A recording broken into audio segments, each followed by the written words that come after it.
Good morning, good evening, wherever you may be. We are going to be flying around, and I'm going to scrub it here. But continuing to expand systems, I've been busy with airplane stuff, but frankly, it's too damn cold out, despite heaters at the hangar and everything. Plus, there's not much more left for me to do until my AMP gets the 275 installed, which he's working on today. I've got to go drop off some oil hoses at a place that makes new ones tomorrow. So get those back. And it looks like next week we put the airplane back together, start calibration testing, and start flying the 1st of February here.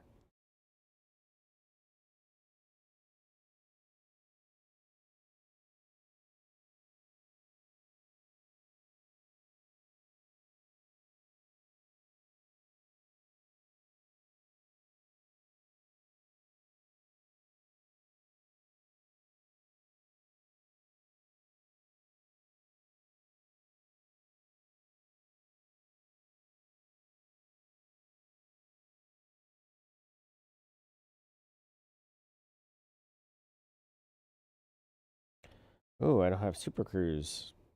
Gonna have to do this the old-fashioned way then.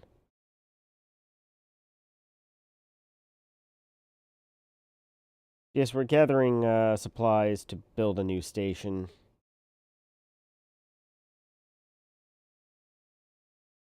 That'll be the goal this week. Get a new security station up. A lot of the supplies we can get from our own stations, but we're going to have to go to a different system to get the bulk materials like metals and whatnot.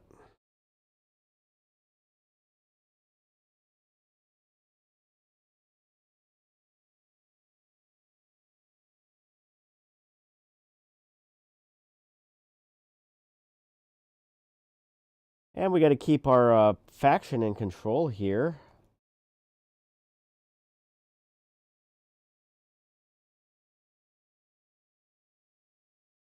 Cordial with loud ping. That's because they control the system with all the refineries. So yeah, the plan is to build up a couple of refineries here.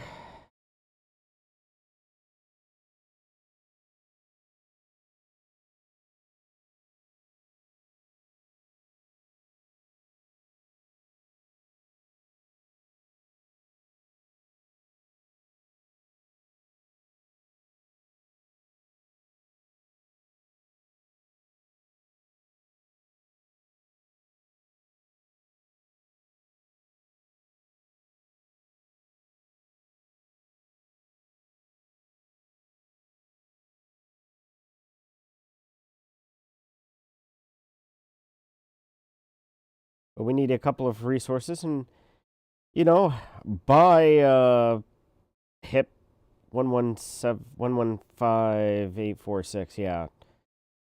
Buy the faction that we're aligned with, buy from there. That's the goal. Now, had I did this to do over again and knew that I was going to have a couple of friends help me out with building the station, this would have been a full-size station here.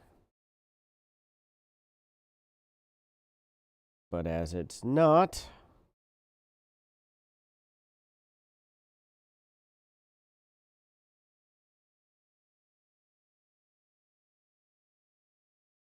I really need to equip a medium-class ship.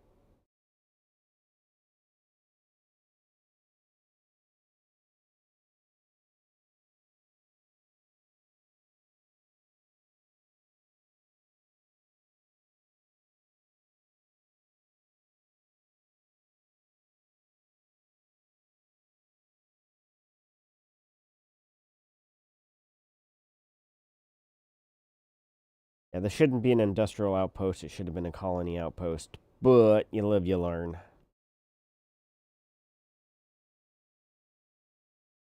And it cannot be dismantled because it is the system colony. But First mistake, first colony settled.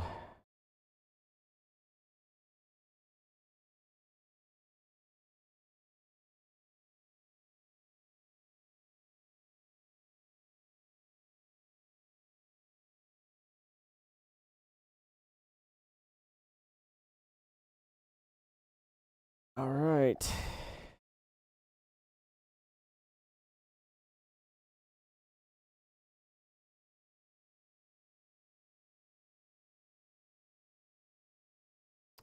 Well, I got a good supply of some stuff here. Evacuation.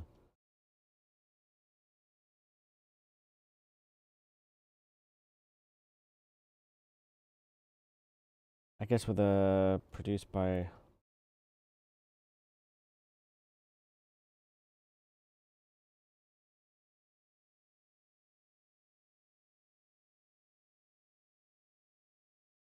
Oh, computer components. Let me see. Let me get the list out here.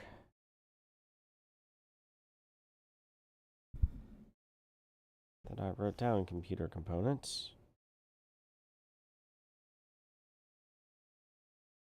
Yes, computer components.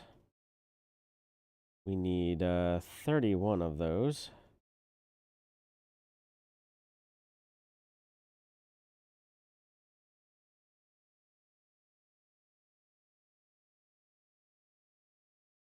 Something else here. Food cartridges. Yes, they are produced here. How many do we need? We need 32 of those, and we don't have 32. Is there anything else here? Power generators, 13.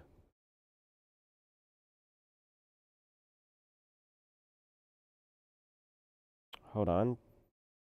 Okay, I wrote down 13.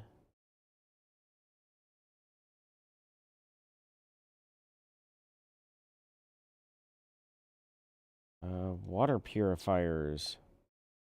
We need 19 of those.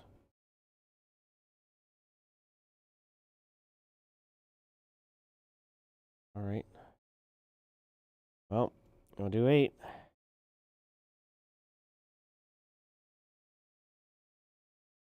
All right.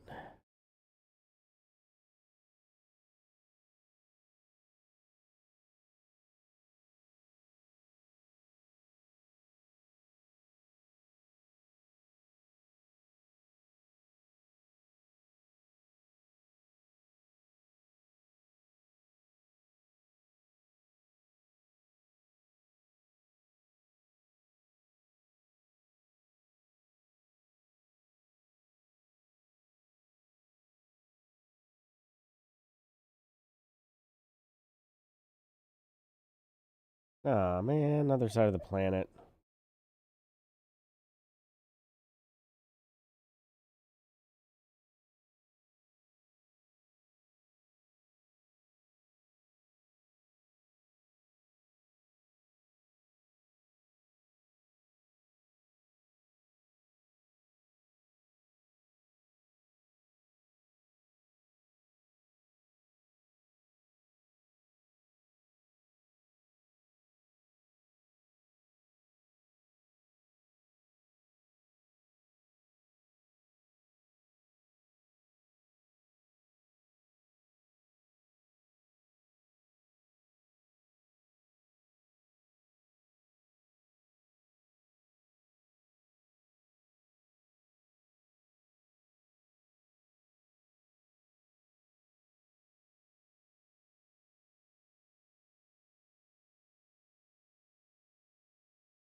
So yes, we're going to build up Salic Reach. This is a security station that's being built. Help secure the system. little bit more.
This was what gets the video claimed for copyright music.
I'll go here to good old Salmac Memorial.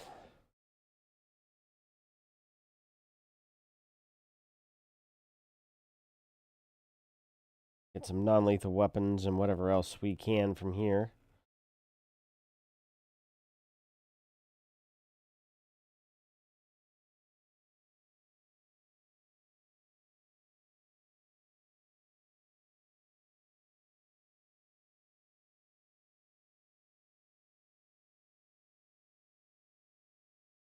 Shepard.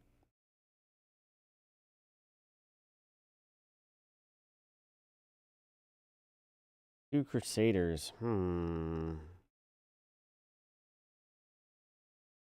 are not equipped to deal with two of those.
That's a thing now.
19. Anything else here? Looks like we need animal monitors. More imperial slaves.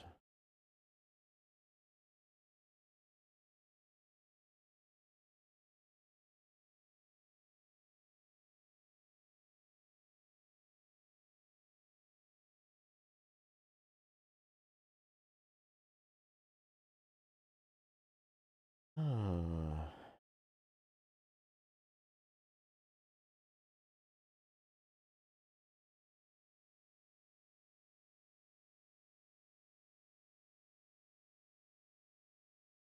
We need consumer technology.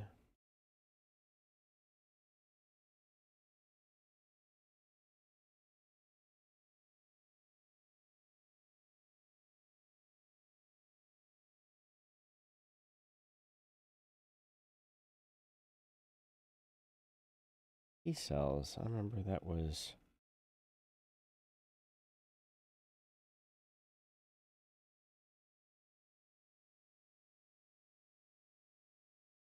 Yeah, we probably should have done P-cells.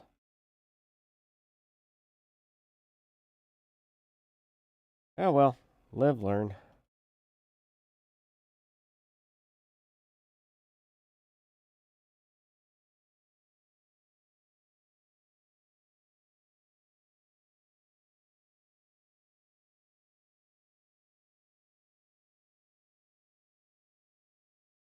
Oh, that's 17,000 per station.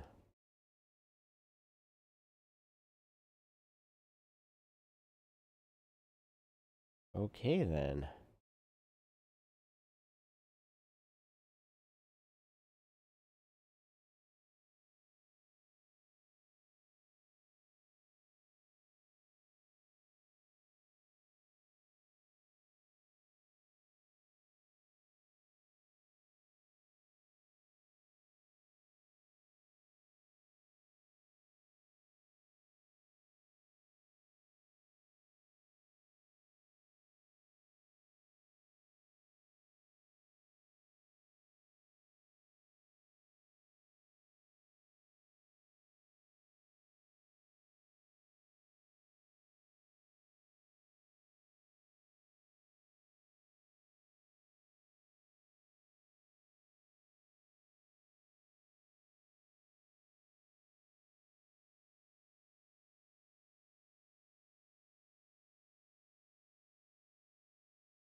Tonight I'm just getting all of the basic stuff, or the little stuff, the 15.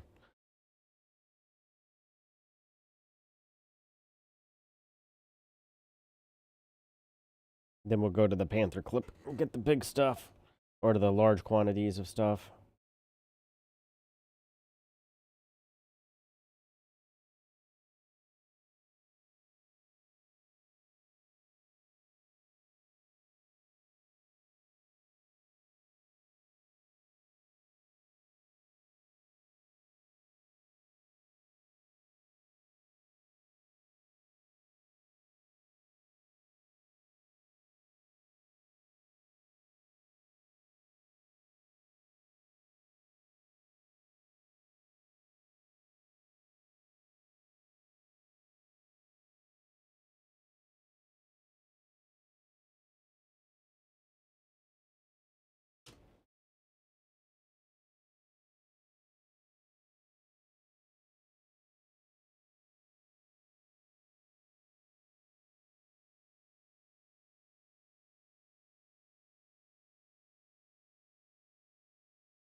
I guess I should. No, no, that's right. I talked to the construction base.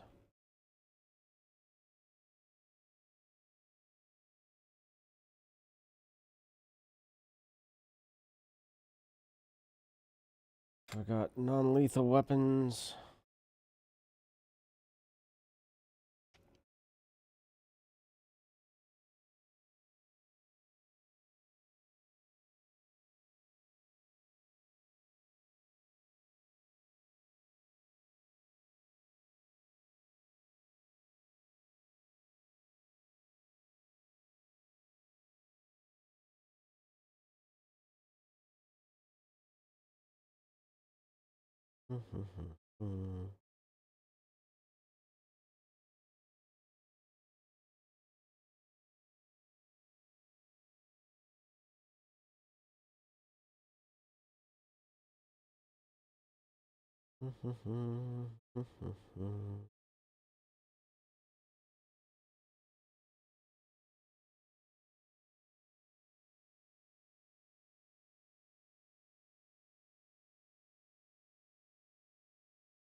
Wait, I thought it said that, oh, that's right, non-lethal weapons from there.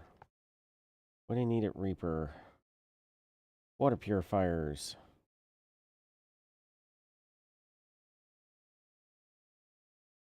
19 of those.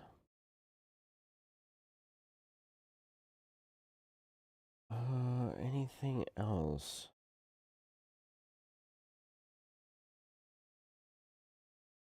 We got food cartridges, I believe.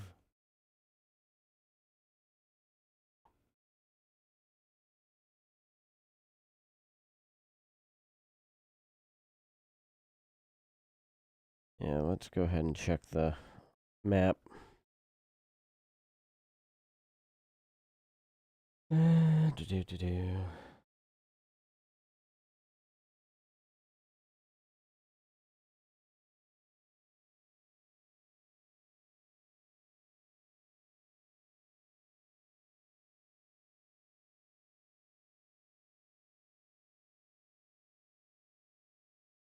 Oh, we still need food cartridges. We need 37 of those. We need 11 water purifiers. Okay.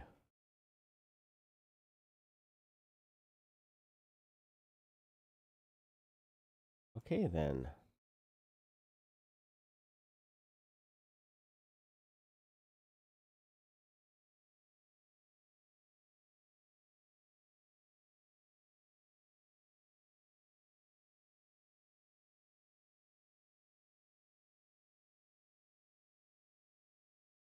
Uh,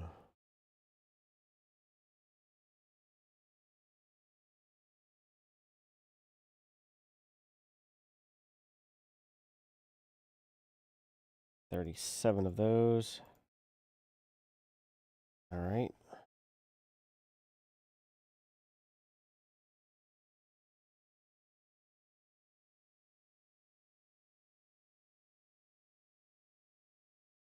Anything else here?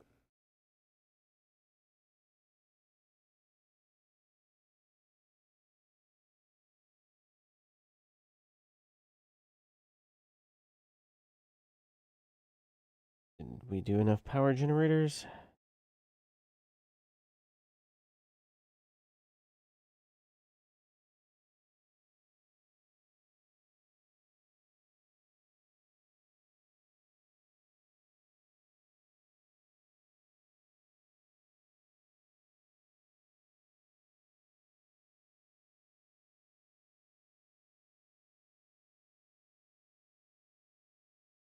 Okay, we need 11.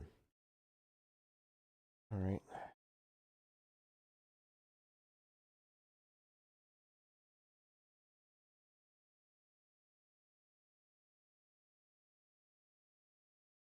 That.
Where did I write that had milligrade?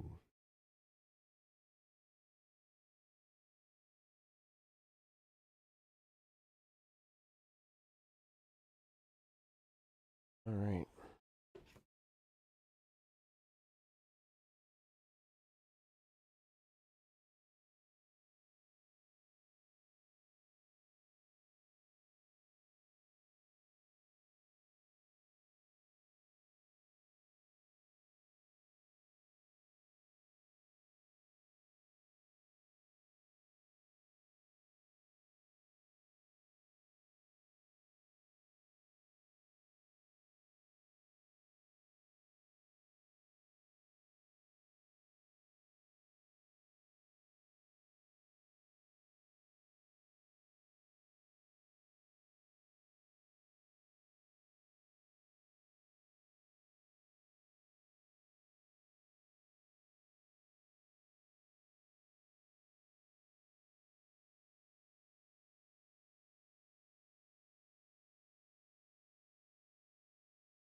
A little bit too quick.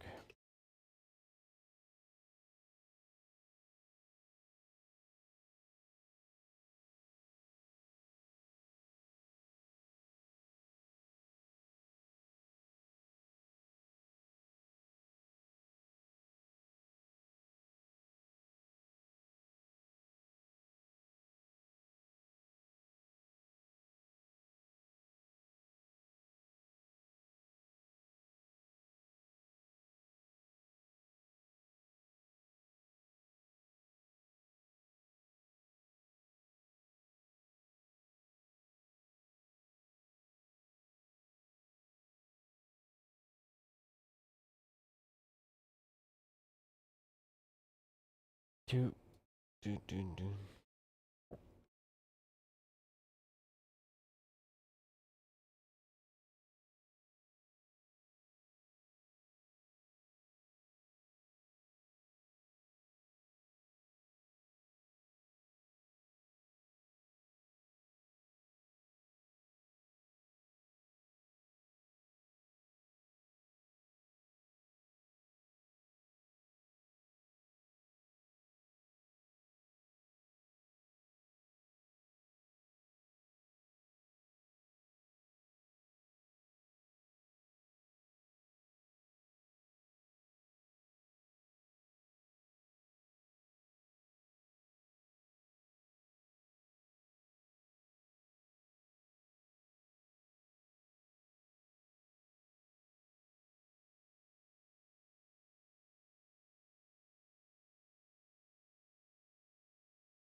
Is there anything that is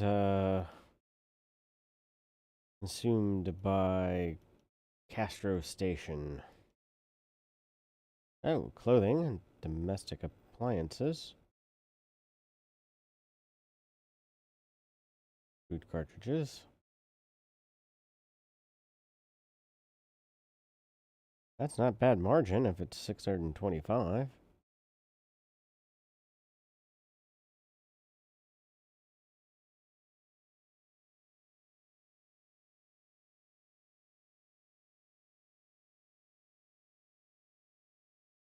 Liquor.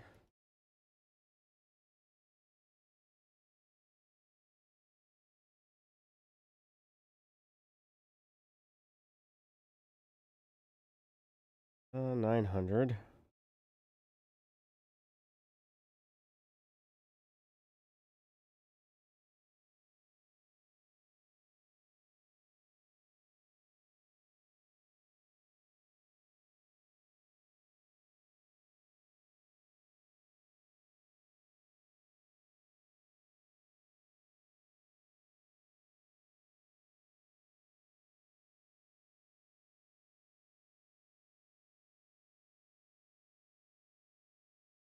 I don't think food cartridges has the best. Let's see here. What do we need to get from beer industries here?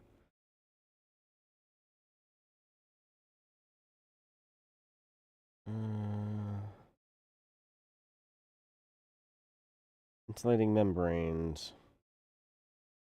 Need 183. All right. Well,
getting a lot of the little things for construction purchase before going to the big ships for massive.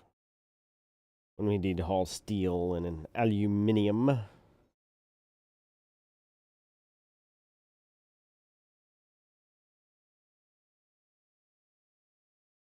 No, this is probably not the most efficient, but it is the most fun.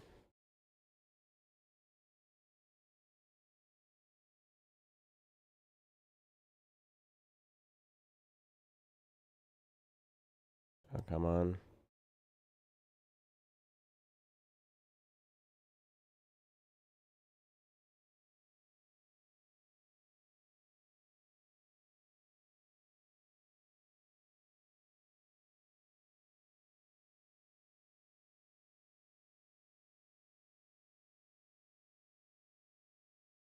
After this, I'm going to go run and get some battle weapons.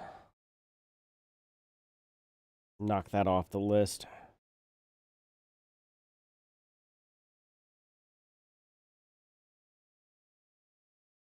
Patty mine.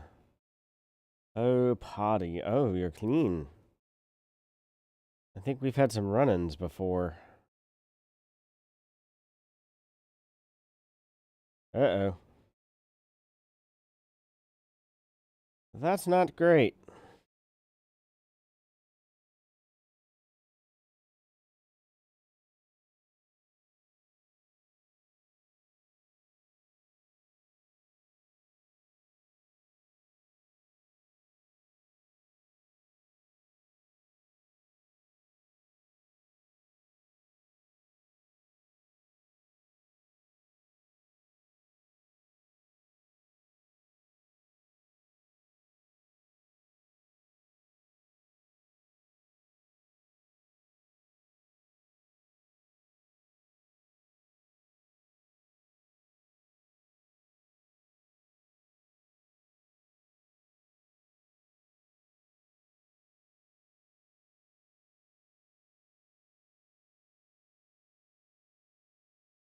Well, I guess he wasn't after us.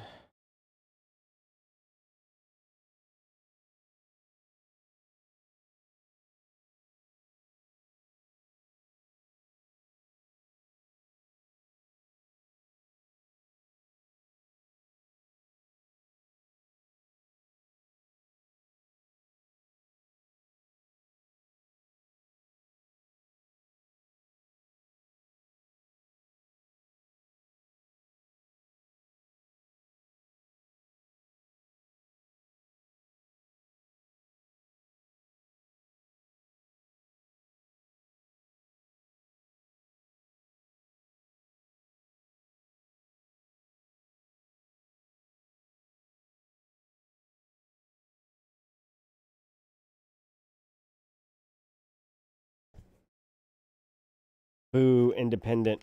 We've got to figure out how to get the HIP 115, whatever power it is we're supporting, to expand in that system, take it over for the Empire.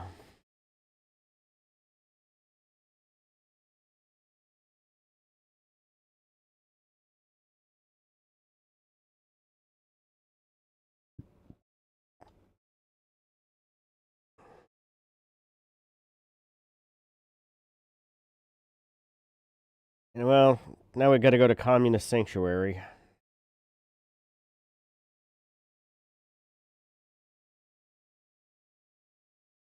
Communism hasn't worked once.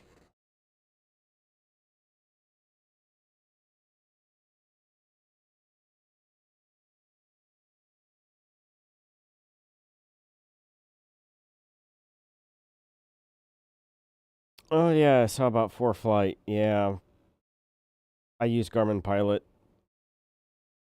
I've used 4Flight in the past, but I should do a video. When Boeing sold 4Flight last year, I was like, this isn't going to end well. And when you buy a bunch of Garmin avionics, they give you 3 months free. So I was like, I'll try this out here with X-Plane while my plane is down. And turns out Garmin Pilot will do 95% of what I needed from 4Flight. The only thing that I really don't like about it is there's no pilot comment section. So you don't know if an airport, if you're not familiar with an area, you could be flying to an airport with Vector, which is a whole nother rant for another day and time.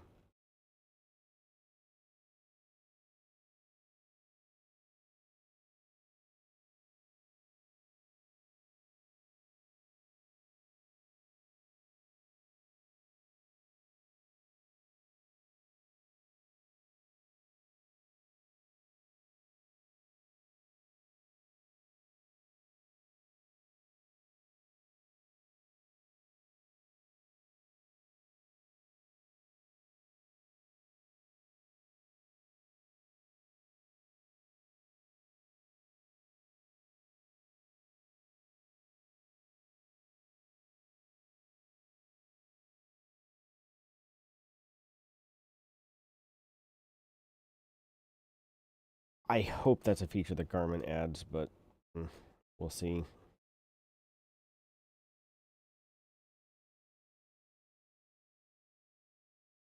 Also, once we get the airplane back up and running, my wife is going to be starting flight training for at least light sport, if not full private pilot's license. Oh, she started with a pinch hitters course, which is like 10 hours. That's basically enough to know how to use the instruments, and really that's everything for your private pilot until solo. And then you have to pass the written exam and do your endorsements and all that good jazz.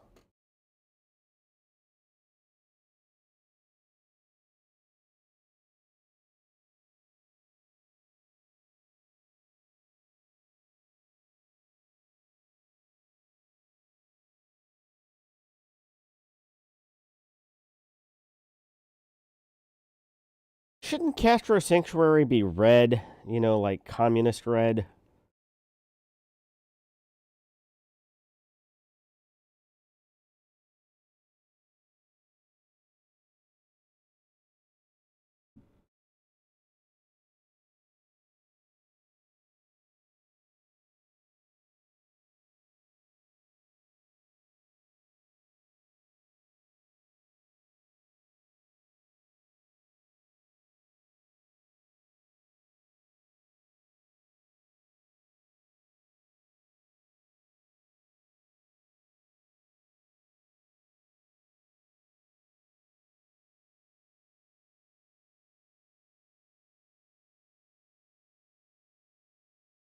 All right. See what we need to get from here. Galaxy map.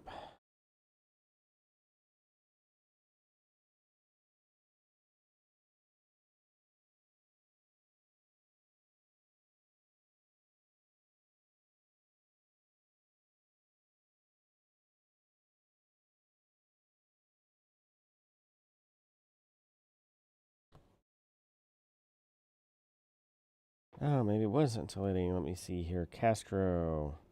Military grade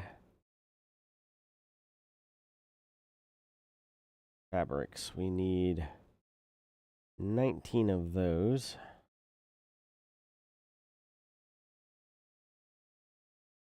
And then they have insulating membranes here, I saw.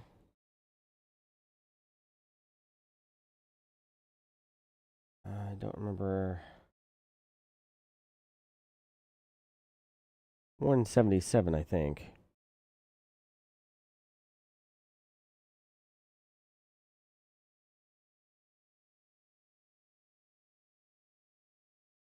Yes.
Okay.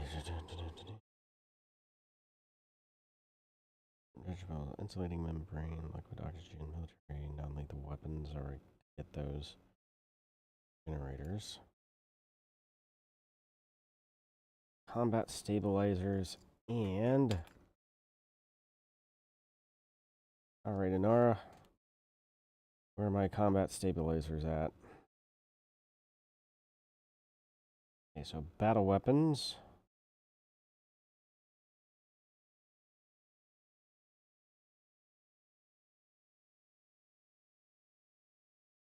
They said commodities.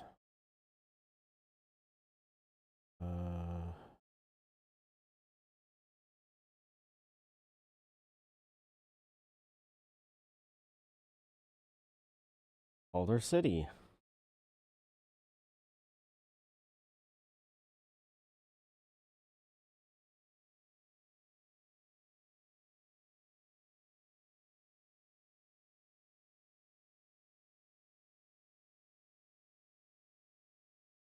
Alright.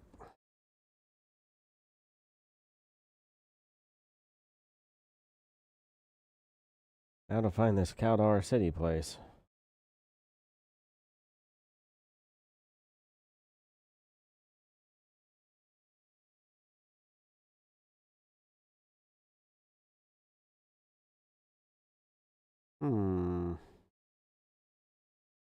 Are you...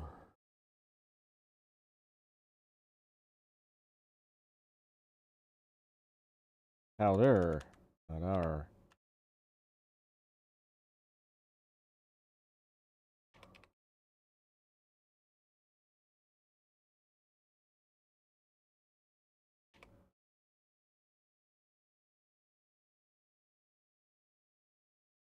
N U E F E Q R dash Q B 51 dash 0.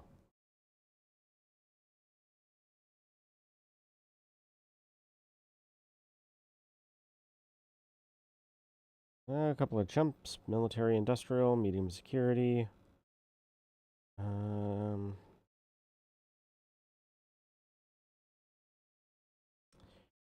Does not look like I have been there before.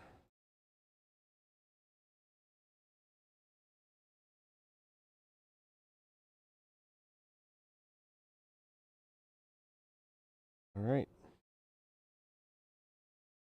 Fuel up.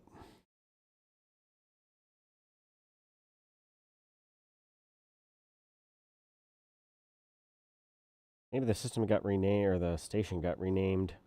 That can happen now.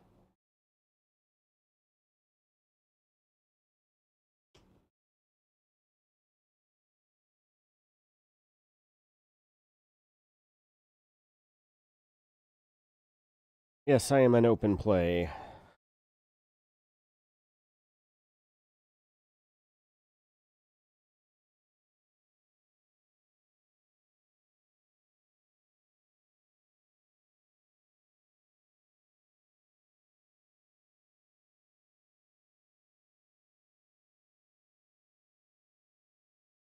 Hi ho, off to find battle weapons and combat stabilizers I go.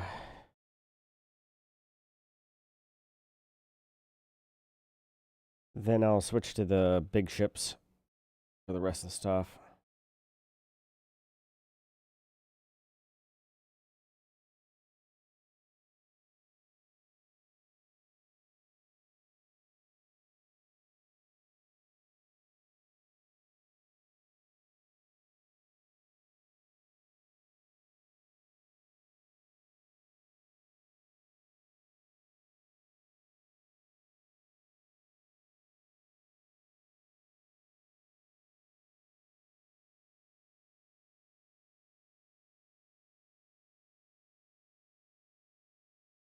Mm-hmm.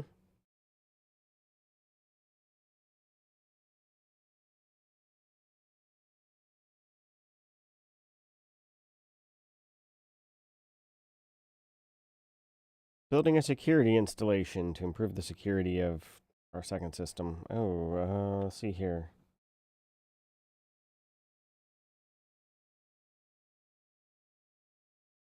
Do I not have...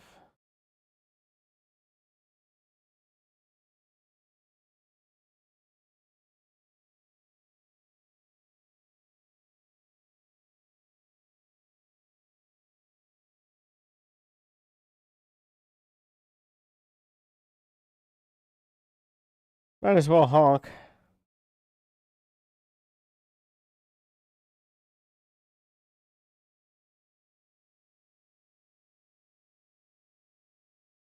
Remember when that was all there was to scanning a system? Drive-by honking?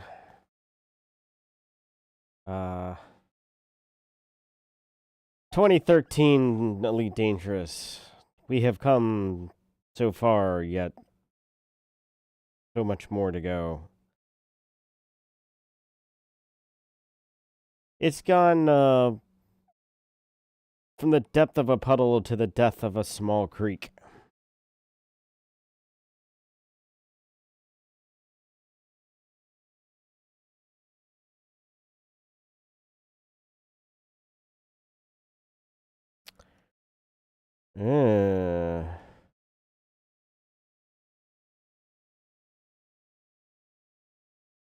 Stephen's Inheritance.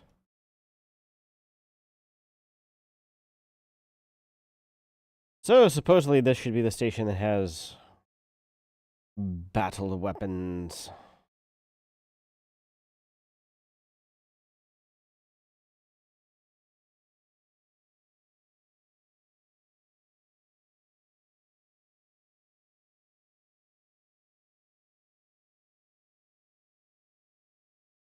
Somebody's got their carrier parked here.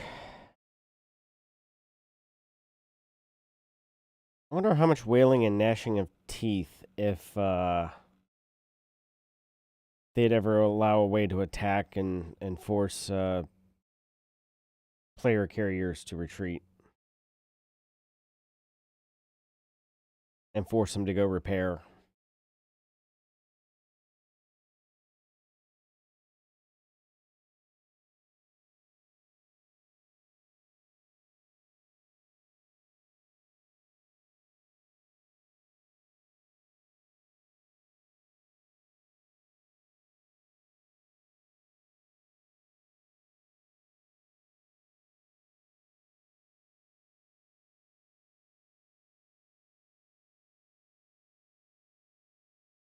Apparently I've been here, well, probably to buy battle weapons and combat stabilizers, frankly.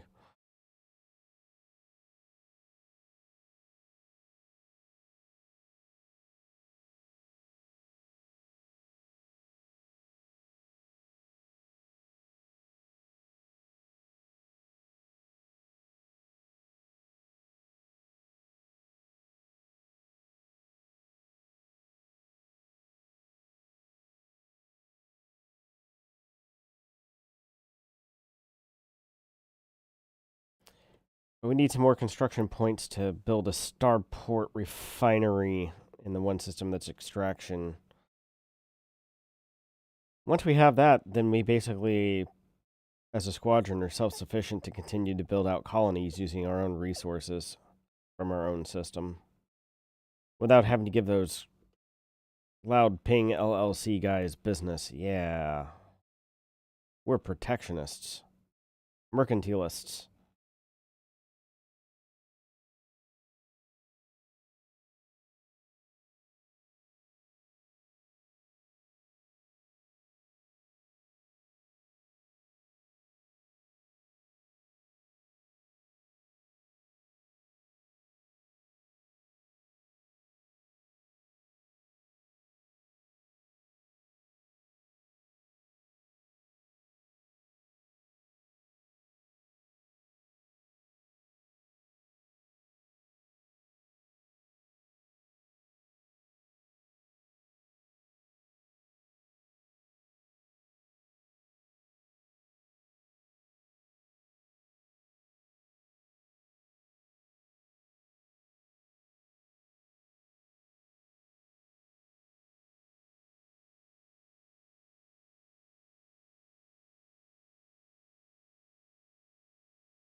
Oh.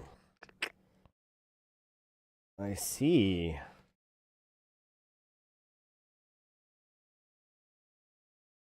Hmm.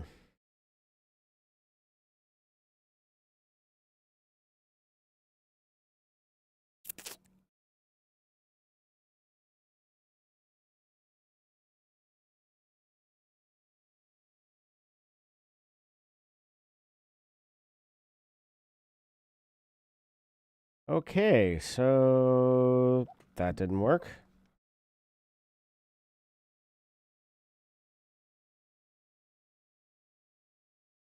Do, do, do, do, do, do, do.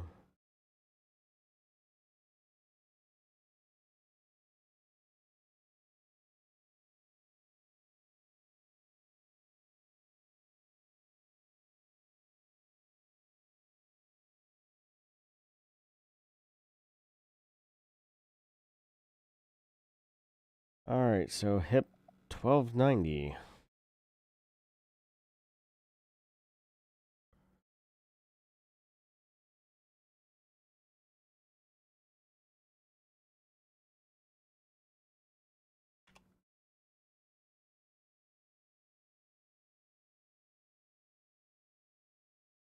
Okay, only one jump away. That's good.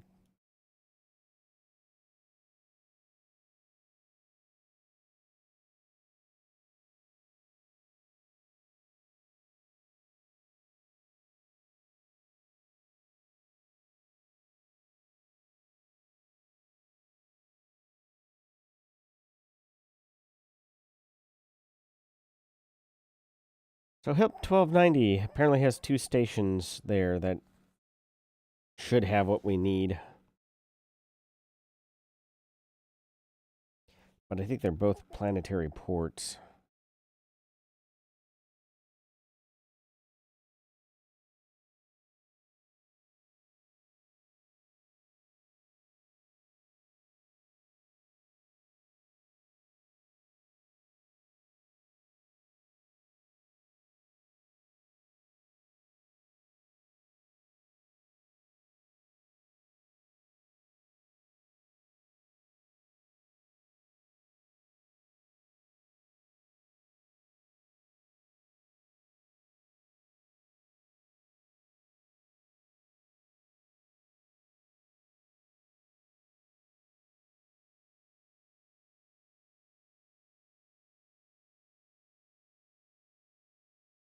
Right, okay, so where's the nav beacon?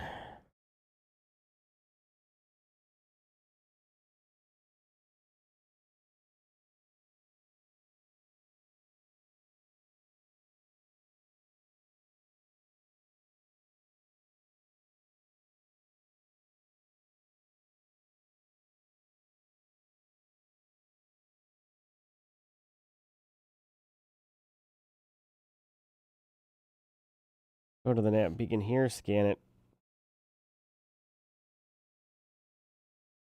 Both the bases we need are planetary bases.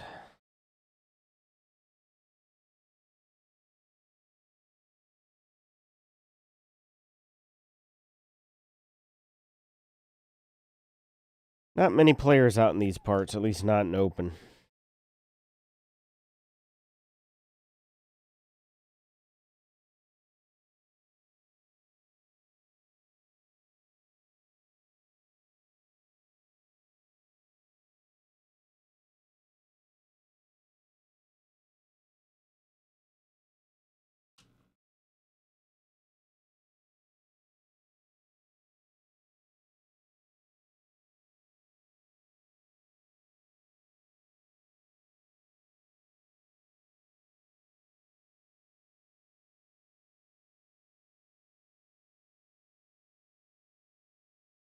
Oh yes, need to do MTW base.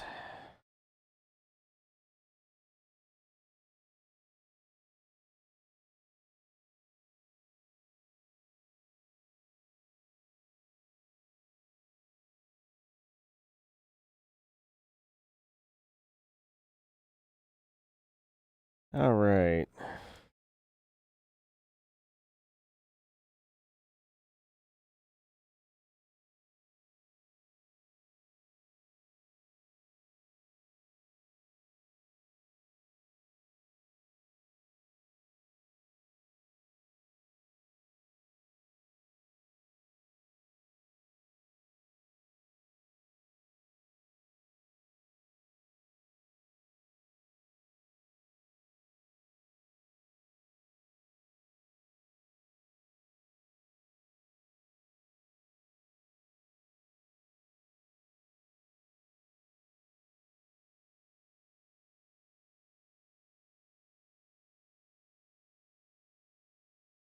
Cardassia Prime.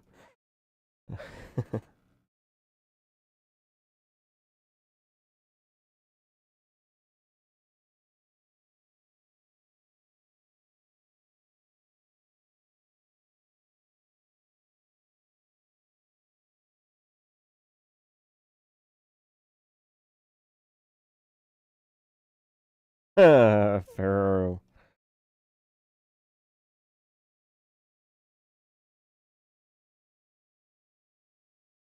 Settlement Asher Holdings.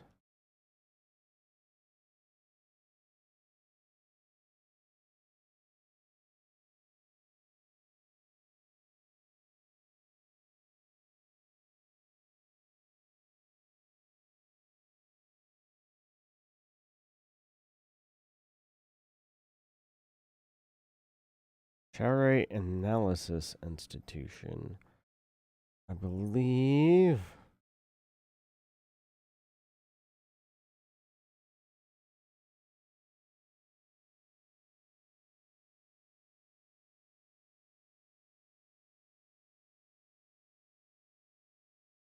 Alright. Hopefully this should have everything we need.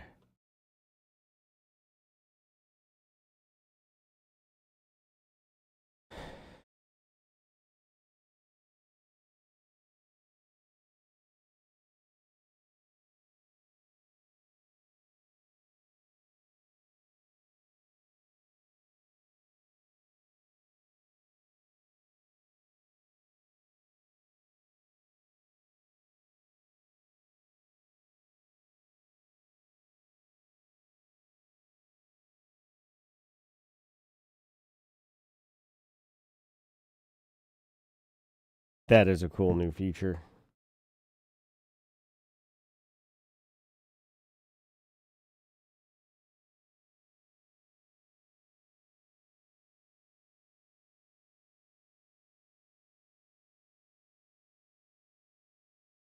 Chowdhury. Does this sound like built by somebody from Boston? Want some clam chowder?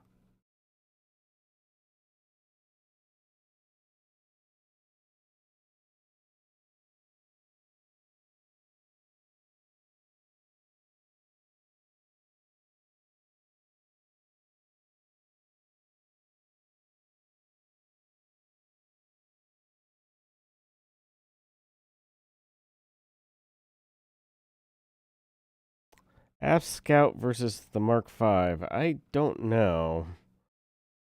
Do I even have weapons on here? Yes, but apparently only 3.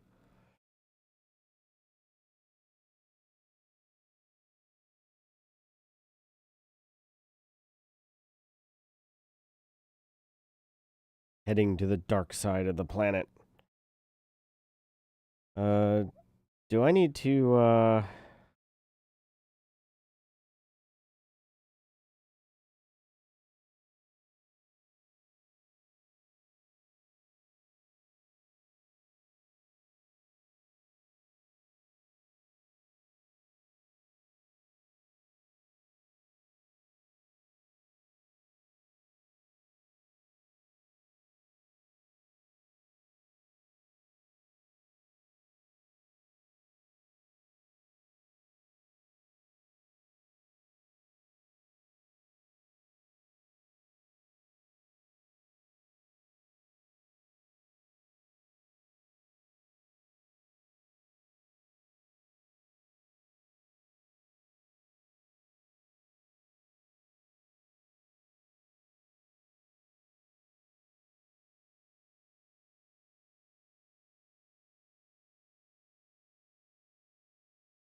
I really need to remap controls for exterior views and stuff. I had the Thrustmaster Cougar MFDs back in the day and had all that stuff bound. Which I still have those MFDs somewhere. Guess they're probably over in the bin of extra flight sim peripherals. It's just I don't have room in my current setup to mount them.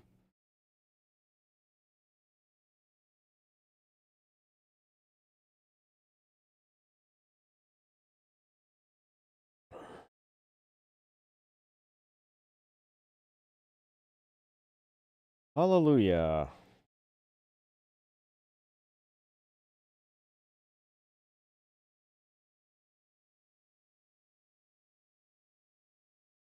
I believe we need 25 of these.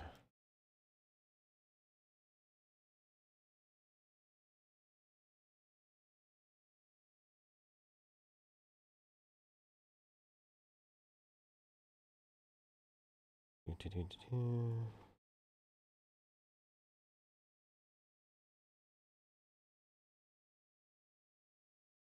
25 and 19. All right.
I need to make adjustments to track IR here.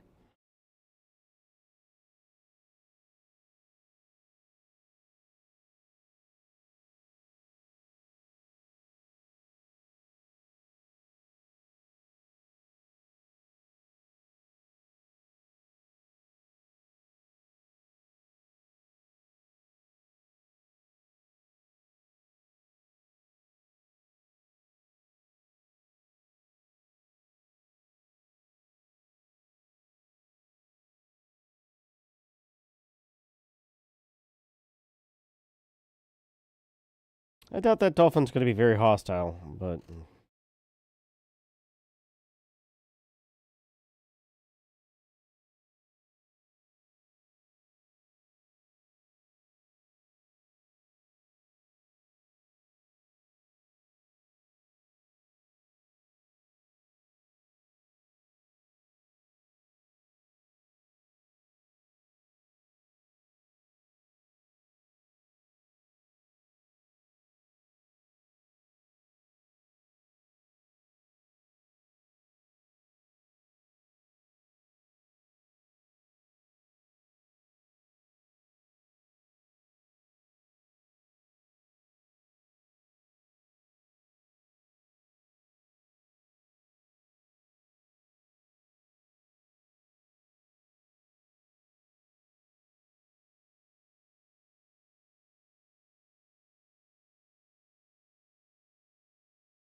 Fortunately, low security system still, so illegal materials.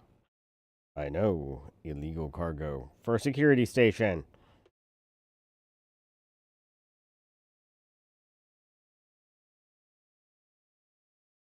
No, can't you apply for a permit exception?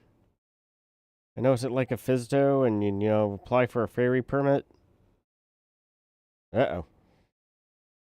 You keep going that way and Kid Turtle Security Service, not stop me and scan me. That'd be bad, MK.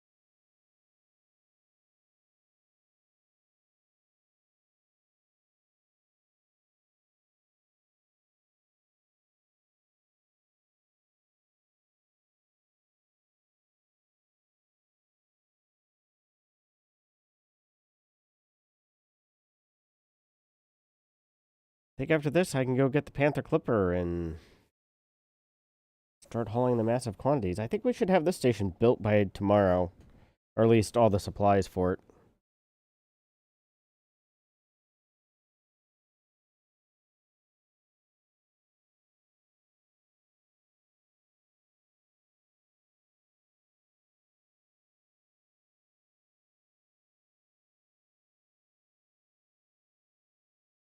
Yes, transfer all my illegal cargoes. So we need copper polymers. Did I write where I could get polymers down?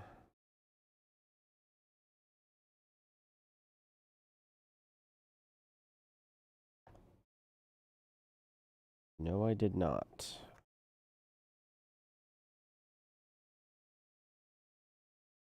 Hmm.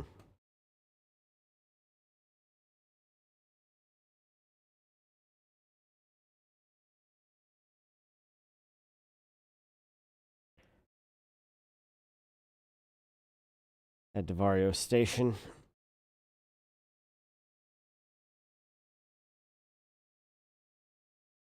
And then get our Space 18 wheeler. You can scam me now all you want. I ain't got nothing.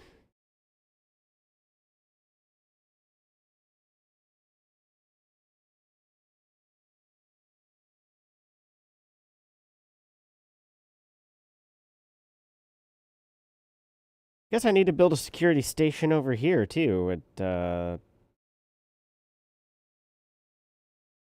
Although I've got to work on making my people happy.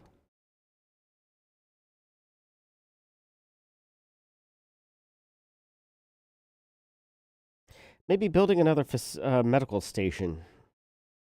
Help influence that tourism high tech. Space San Francisco. Space Palo Alto. There we go. That's better. San Francisco's kind of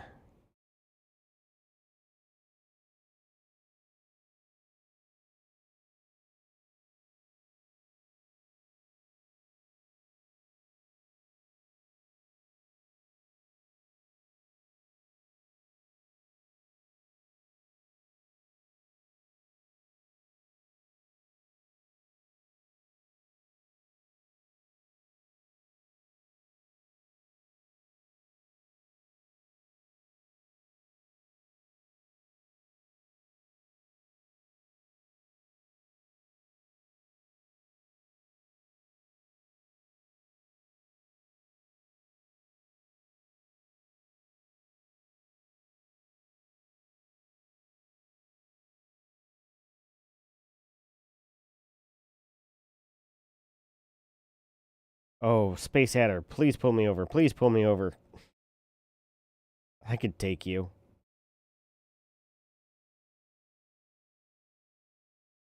Come on, Thora Jones. Theora.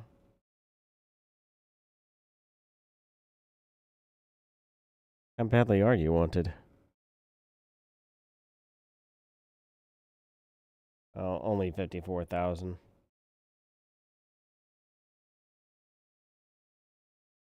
Is Loud Ping Galactic, though? I forget how all the background simulation stuff.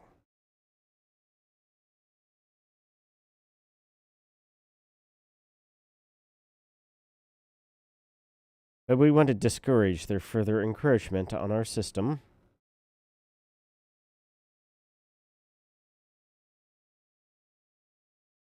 Keep it imperial.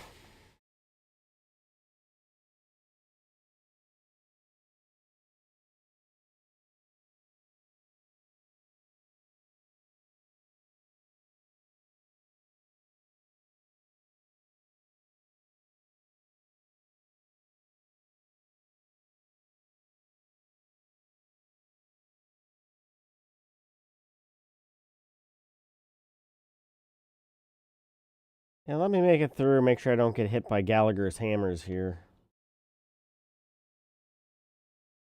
God, does anybody know who Gallagher is anymore? Ask your grandparents, kids.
Haven't named the Panther Clipper yet.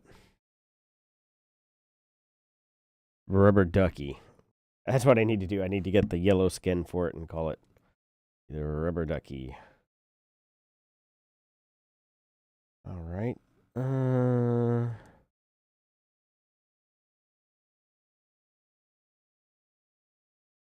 Yeah.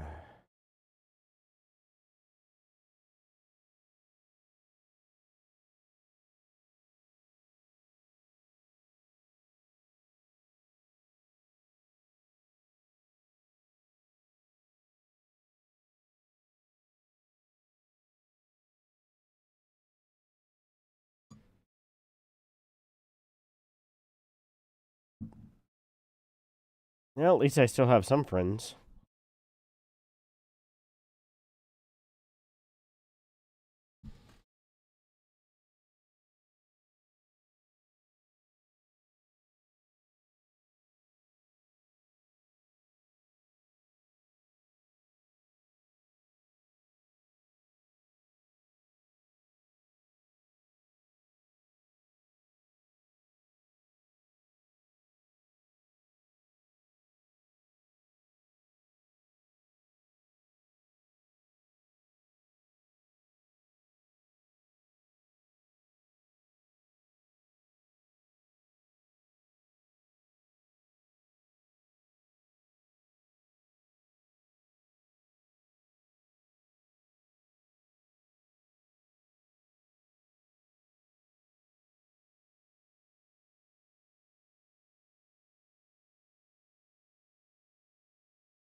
So start going to get bulk materials at Bush Industries or Bush beer station, beer port, beer something.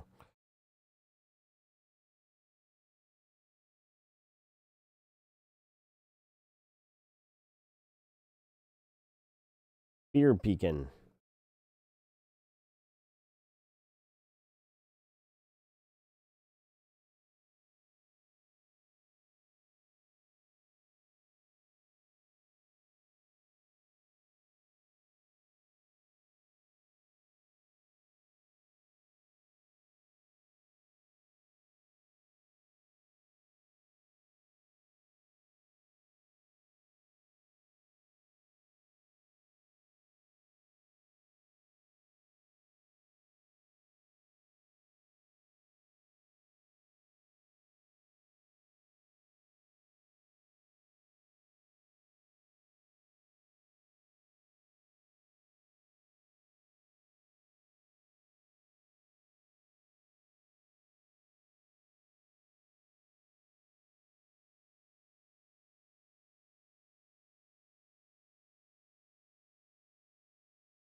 Let's see here. Oh, they have polymers here. We need 10 more of those. How many polymers do we need?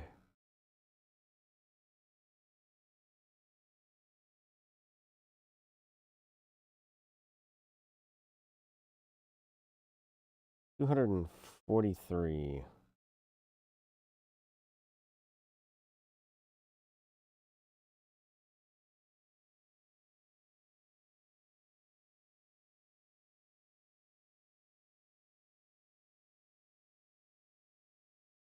Right, insulating membrane.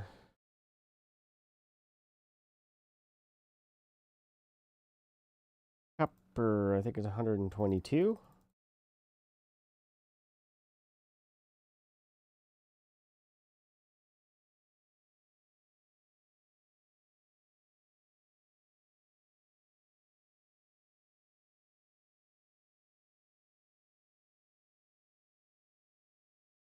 I wrote some of this stuff down. Let's see here. Copper 122. Yep. We got that. We got that. All right.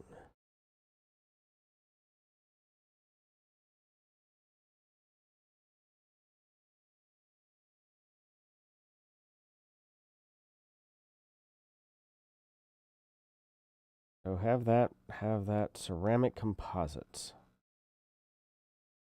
I think you have to go down to a planet for that, but we'll double check here.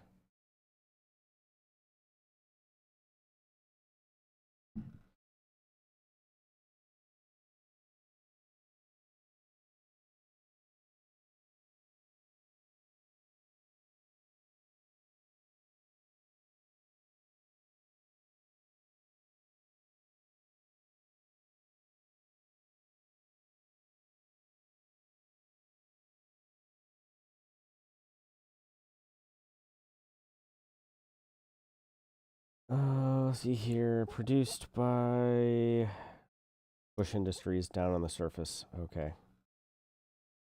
That's what I thought. Liquid oxygen. Need a bunch of that.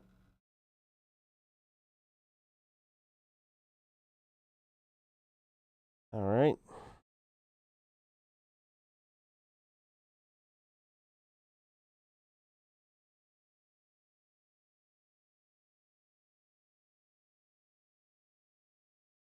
Hi ho, Mac truckin' it is we go.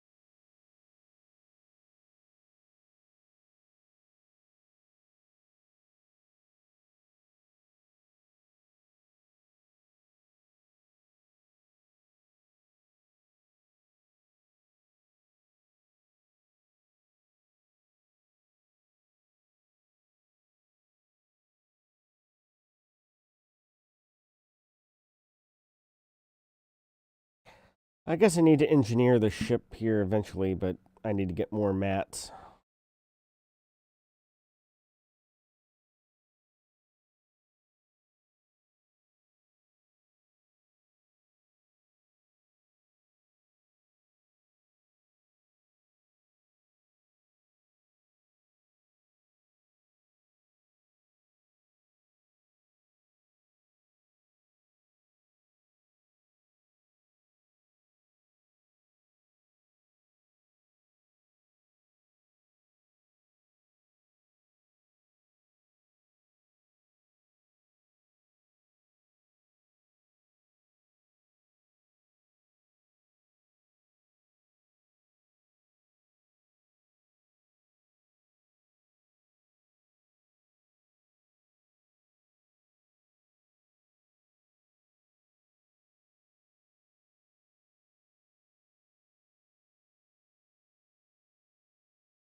Hmm.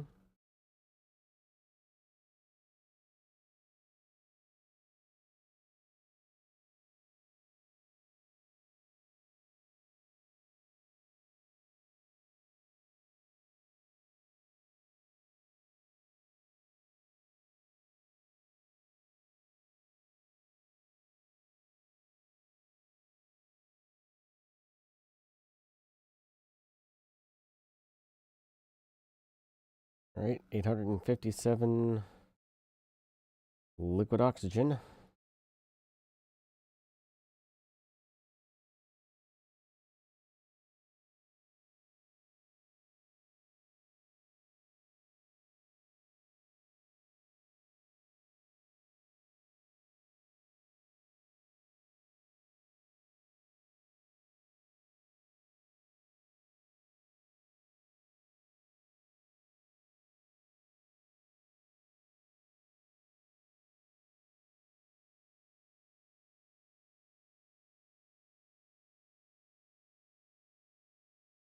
Here we go.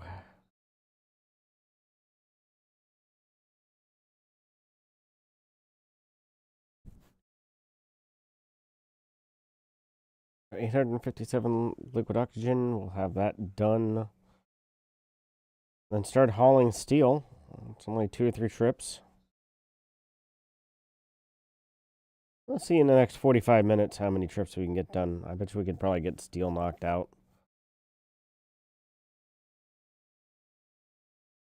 Certainly aluminum.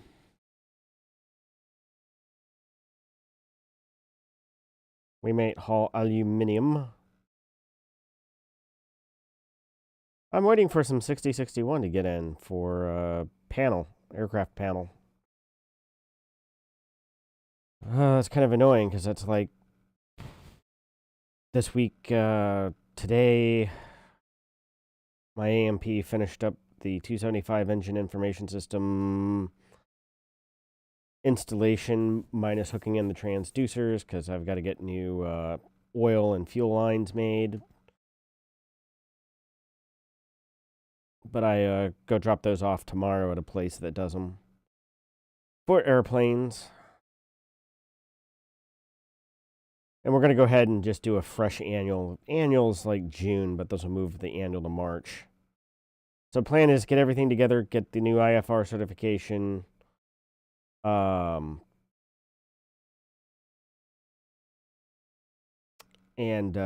fly the plane for a couple of months, or for a month, several weeks, and then any other squawks address at annual in March.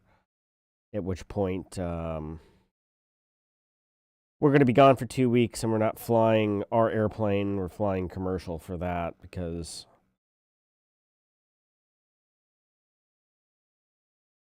we didn't know if the airplane was going to be back up and running or not by that time, frankly. Not only that, but we didn't have the luxury of time. We had places we had to be at a certain day and time. Usually, if we can build in a day or two either side of flexibility, then we'll fly ourselves. Or if it half the time it's a hey, we got nothing going on this weekend. The weather's good, looks good. Want to fly down to Dollywood and go to or Gatlinburg and go to Dollywood, or fly up to the Wisconsin Dells and do a water park for a weekend.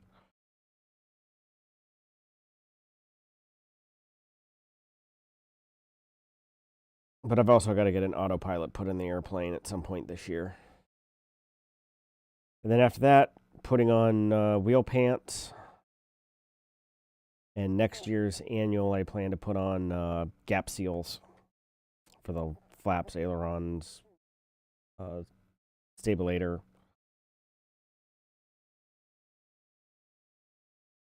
Should pick up 10 miles an hour, or I'm sorry, 10 knots.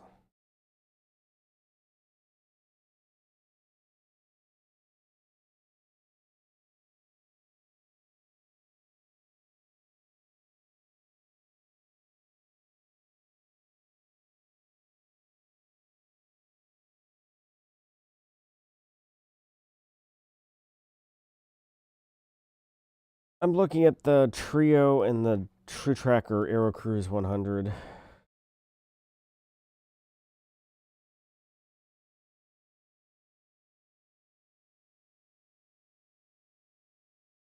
Leaning toward the Aero Cruise just because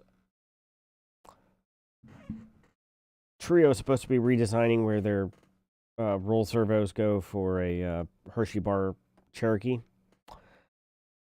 And I'm not sure that I want to be the guinea pig on that. Where Aerocruise has put theirs in the wing spire area since the very beginning, and it just seems like more Cherokee pilots tend to go with a troop track despite its limitations and Bendix King kind of being... Well, let me put it this way. I think the guy who created True Track is completely out of the aircraft industry, Andrew Baker. I think it's Andrew. But when they originally certified the autopilot, they did 700 AGL just to get it on market as quickly as possible. And then they intended to go through and get it approved down to 500 or 200 to fly coupled approaches. And then they got bought by Bendix King, and Bendix King was like, well, shoot, we're selling these hands over fist. We're not going to spend the money to do that. So it's frankly a VFR autopilot, which truthfully only fly IFR at night. If it's true IFR meteorological or IMC meteorological conditions, you just don't fly. Okay, so I need 857.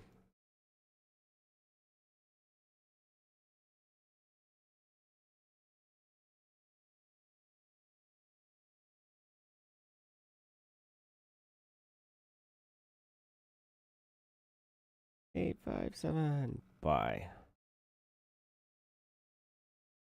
We got polymers. Liquor. Everybody needs liquor. Oh, we could go ahead and do aluminum, 119.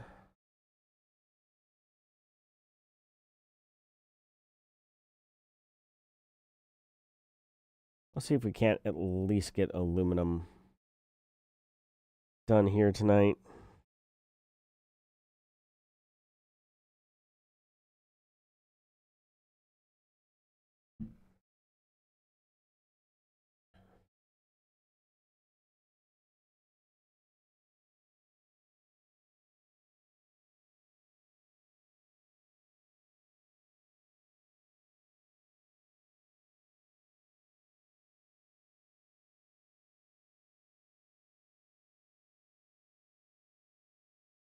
But I mean, frankly, all I'm looking from an autopilot is an oh shit wing level button and the ability to hold the wings level, fly a GPSS track, and try and maintain altitude.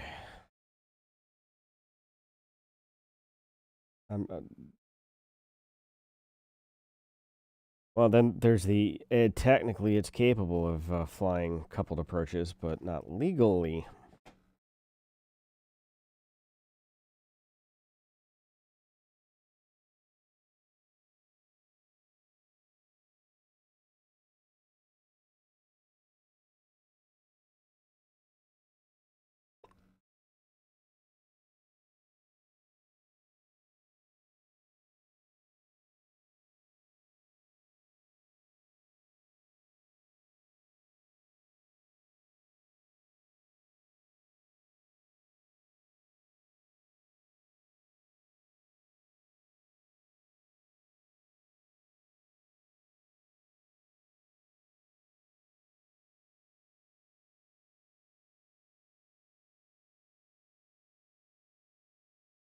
Well, Copper, prepare to be disappointed.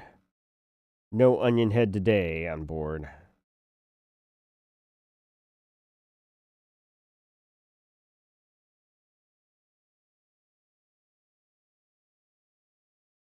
Oh, I've really got to get this thing upgraded.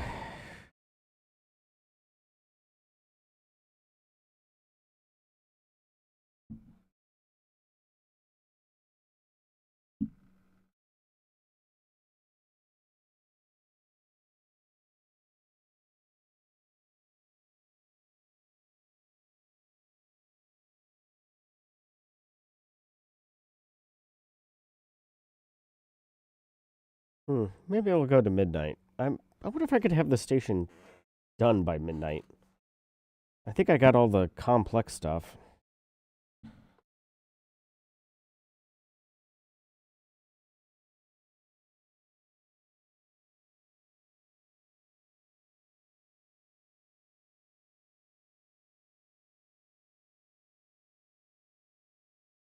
Yeah, I think we're gonna get the station, all the stuff delivered tonight, and then decide what we're gonna build tomorrow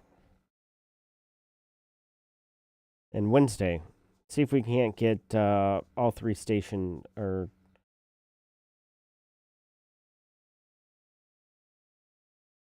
because next I need to get set up a refinery.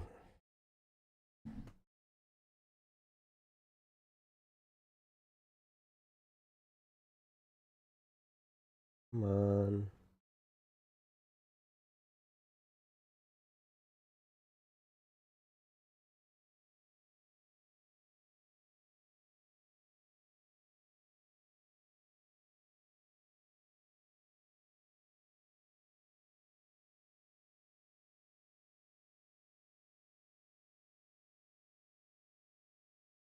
Liberals of Saborgo. Hmm.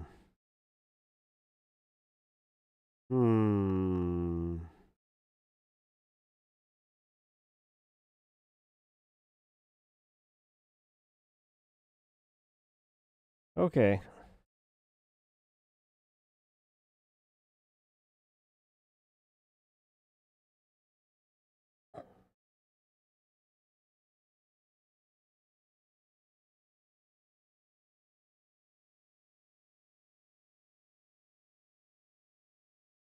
Oh, too late, Mistral.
We may not get it done tonight. But I think we can get all the aluminum and then more steel.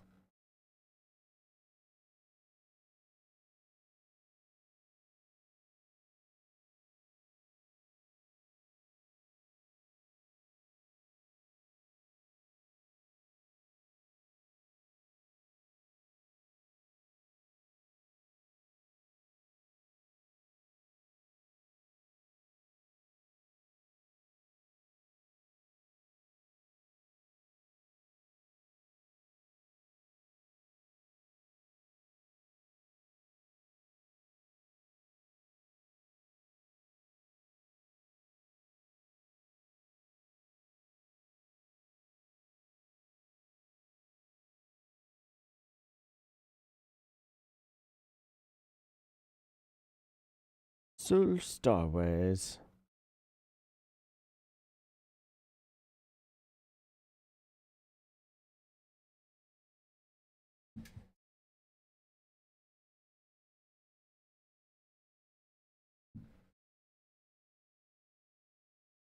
Go to Beer Pong Alley.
Uh, I should be in open.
In the last 24 hours, the 5 ships that have been here have been me.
Well, I'm trying to debate what to build next. I think I want to go back to HIP 11584 or 846 and finish building 3 stations there, but we really do need a refinery in this system.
Oh, yeah, that's another thing. I can't update DCS right now because, according to it, I don't have enough space on my NVMe drive. Uh,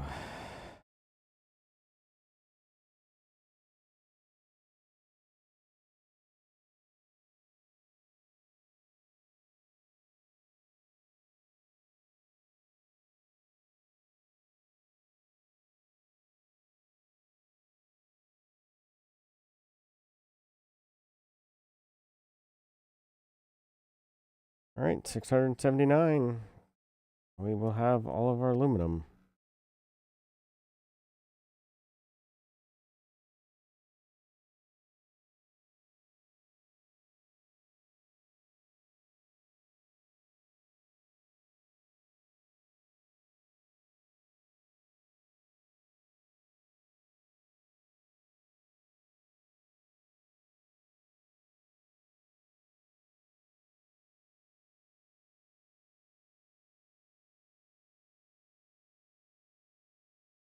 Six, seven, nine. Don't tell my daughter. Although she seems to be out of the whole 6-7 thing.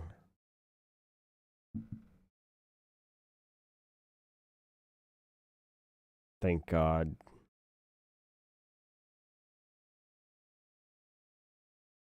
That was like the thing before Christmas. Now after Christmas doesn't seem to be so much. Now the girls in the class are all about the American Dolls. And going up to Chicago to the American Doll store, which Emily has an American doll. She didn't know it. And my daughter was her best friend was over today. Play date.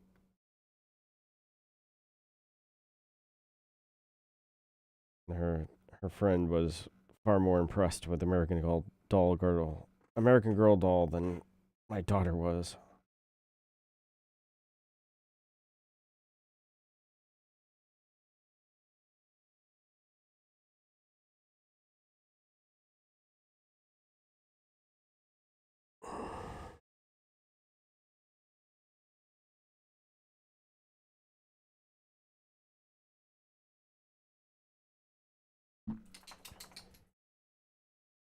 Oh, hello, Fred.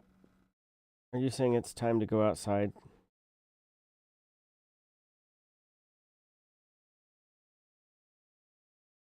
Yeah, it's potty time, isn't it? All right, let me land, and I'll get up and take a 5-minute break, and you and Penelope can go outside and go potties.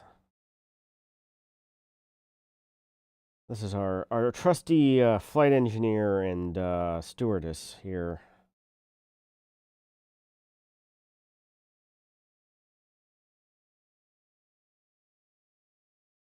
Something dog is my co-pilot.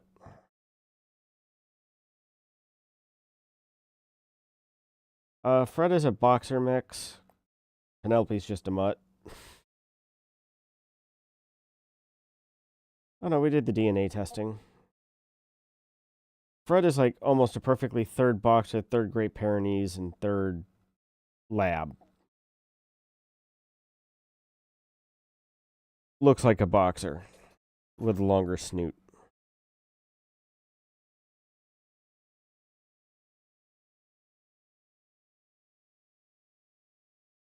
All right, I will be back in a couple of minutes as we dock up here and take the dogs outside.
All right, I am back. The doggies have been walked. Well, went around back, did their business. And everybody went potties. I grabbed a Diet Coke because apparently that's all we have in the house right now. We don't even have Diet Dr. Pepper, which I'm going to have to rectify. Because that's all my father-in-law drinks is Diet, or specifically Diet Dr. Pepper, not zero sugar Dr. Pepper. Diet Dr. Pepper. And it's almost criminal if we don't have any available in the house because I think they're coming over. Well, we're going to have to wait and see about weather, but wife and I are supposed to have dinner out Saturday night, and in-laws are coming over to watch the little one. So I got to make sure I go buy that and some Diet Coke for my mother-in-law. Yeah, I guess we need to go buy that.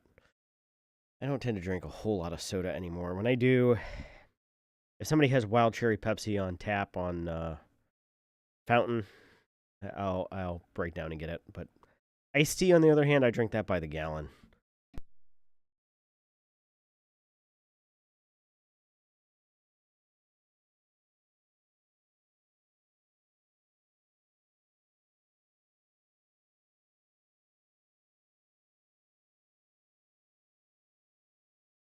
All right, got Truck IR here. All right, where's our commodities? Hi, Penelope. Now you want some pet? Oh. Okay, yeah, I can't pet you two at the same time and do stuff I need to do here. They both get...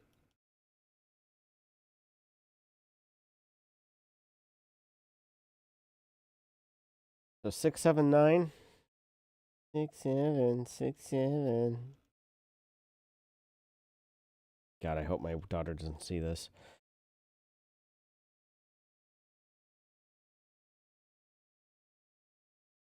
And then we need some steel. And titanium. We're going to go with steel.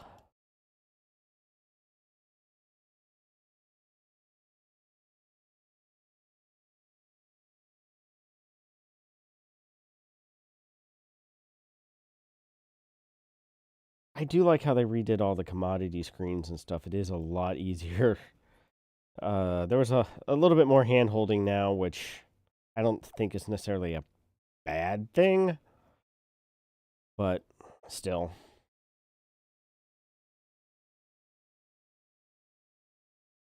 You know what? In the next hour, hour and a half, I think I can get the station done.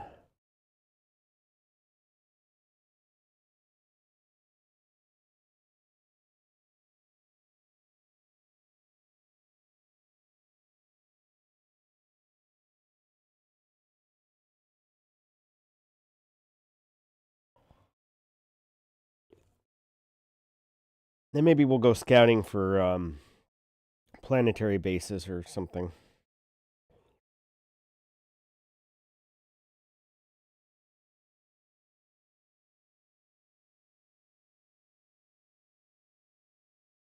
Oh, yeah. Well, we'll go to Bush Industries after we deliver this cargo. Because they'll have steel and titanium, so we'll get 200 some odd composites, whatever we need there. And then more titanium. Or steel or whatever.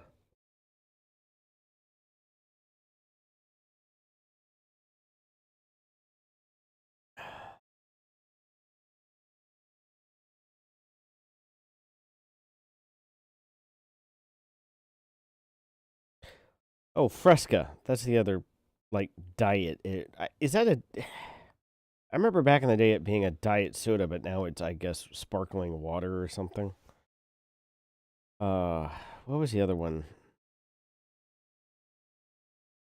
No, a couple of months ago, what happened was I was at the grocery store and they had Dr. Pepper and A&W root beer. You know, buy 3 6-packs for $3 or $4 each or something. And I didn't pay any attention, and it was... I got a Diet Dr. Pepper, but it wasn't regular soda. It was zero sugar Dr. Pepper and zero sugar A&W root beer, which I think Diet Dr. Pepper is kind of the least bad diet soda. And I could tolerate zero sugar Dr. Pepper.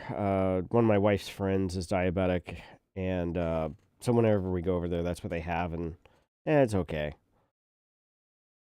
But there is nothing more disgusting on the planet Earth than diet root beer.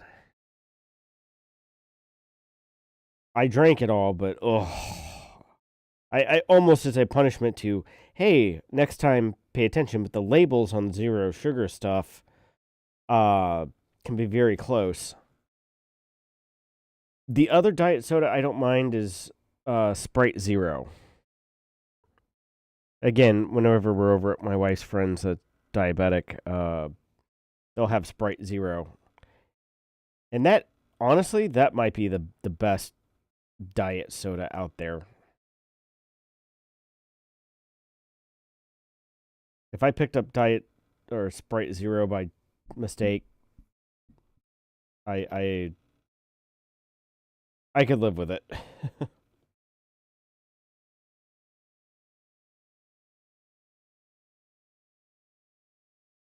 But yeah, iced tea and coffee are my things of choice.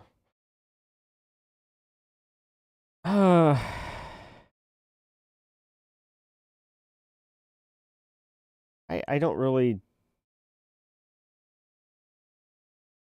Occasionally, we'll get it. Like if we're out to eat on date night or something, we'll get a glass of wine. If we're on a cruise, I'll get.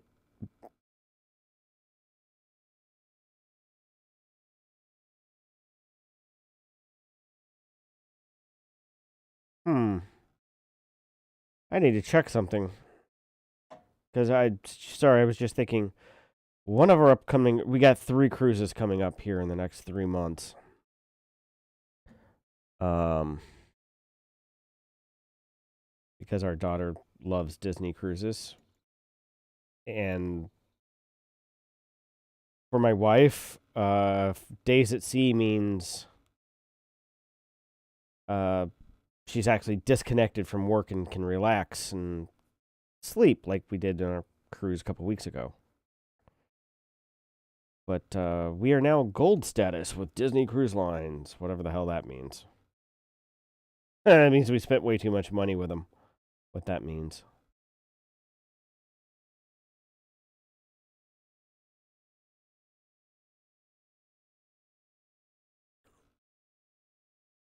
But anyway, a year ago, and even to this day, our daughter, they did Peter Pan at school as a school play, middle school play. And our daughter was absolutely effing obsessed with Tinkerbell and Peter Pan.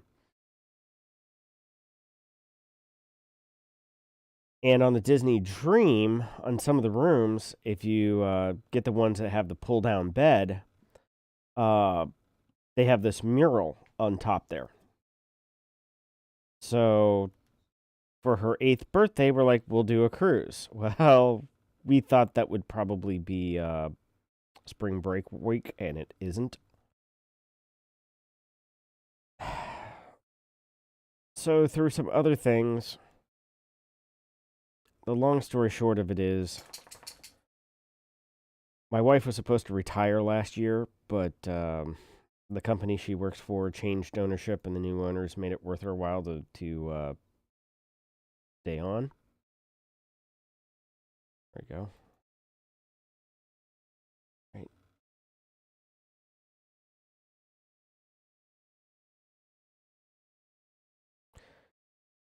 So we booked a whole bunch of cruises for this year as kind of a retirement. Hey, we have the time to do this. And she got paid out some very nice bonuses, and she forgot when she went to work there that she got a small equity stake. But a small equity stake in a very large number is enough.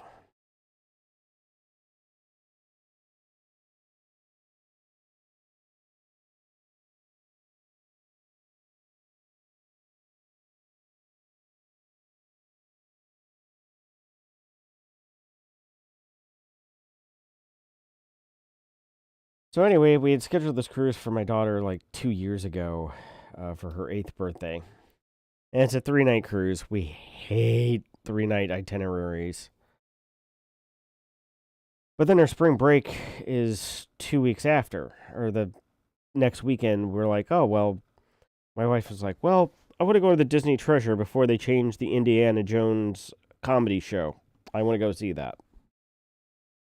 It's like, okay.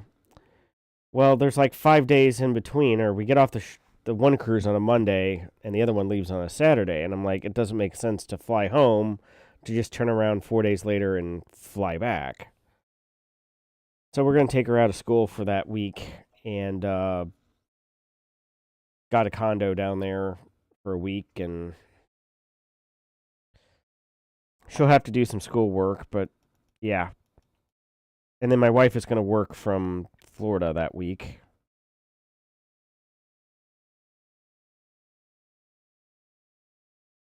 So she'll have to bring her laptop as her personal item. The packing and all this is going to be very interesting. But the condos we stay at in Orlando, they have in-room washer dryer. So, and then we have another cruise. School's out in May. That is the Disney Wonder for Alaska. Because I've never been, my wife has never been. So yeah, we did a Caribbean cruise over Christmas, between Christmas and New Year's, on New Year's, which was kind of cool because we were on the Disney Dream and the Disney Destiny pulled up alongside of us. And had I brought the like Insta360 camera, I could have stood up on deck and gotten our New Year's fireworks show and the Destinies. But I didn't bring that with me because most of the time on family vacation, we just use our cell phone cameras. I guess we have a 4K handy cam thing that we bought when our daughter was born 8 years ago, but the battery life on it, I guess I need to buy some new batteries for it.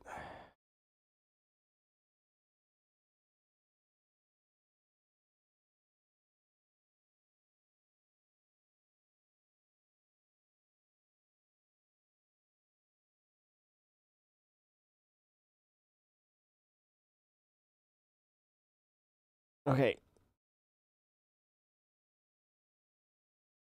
Deactivate Super Cruiser Quick Assist, because now I see where we need to go.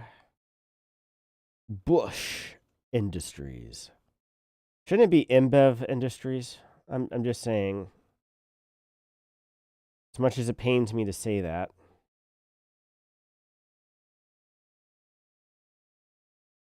I mean, my wife and I talk about it. I don't know if my daughter will end up staying around here unless she wants to get like into aerospace engineering or something and work for Boeing. Or airplanes. But there's just not the opportunity here in St. Louis that there was 30, 40, 50 years ago. Because, I mean, I think back in the 80s we had TWA, McDonnell Douglas, Anheuser-Busch, Monsanto, shoot, Southwestern Bell. Gosh, who else? Famous Bar. Anyway, Ralston Purina. A.E. Edwards.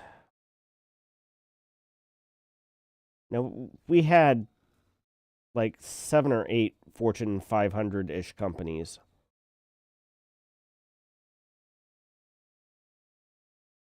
I mean, I guess today you have Worldwide Technologies.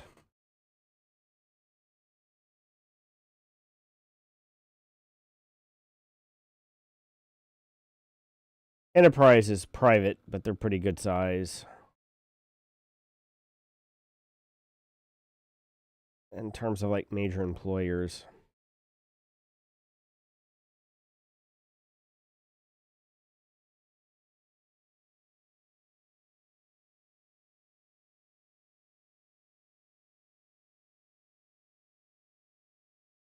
But people were trying to reinvent the city as like a tech hub about 15 years ago, and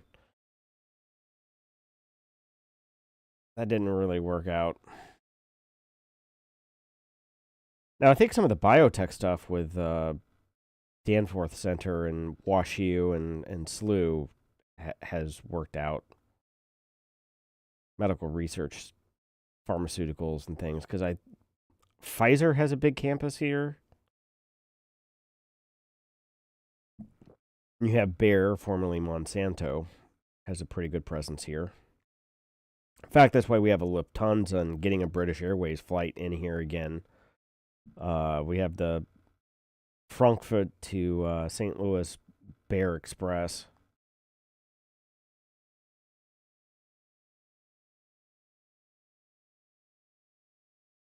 And then British Airways is going to start flying in here, so that'll be kind of nice, actually. Because you can get to Heathrow, you can get to anywhere in Europe.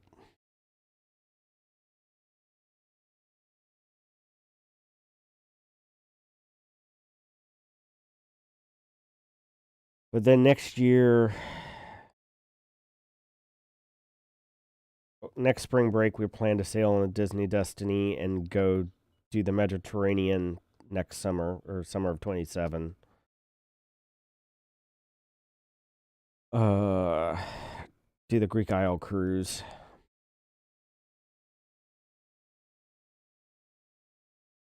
All right. Double check. I think it's 220 composites. 122. Okay, good. Okay, 122.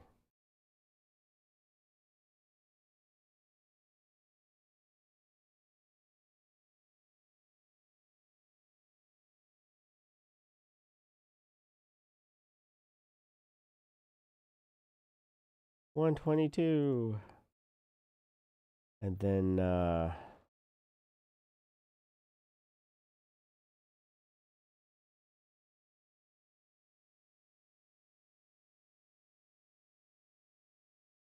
titanium. Oh, we'll go with steel.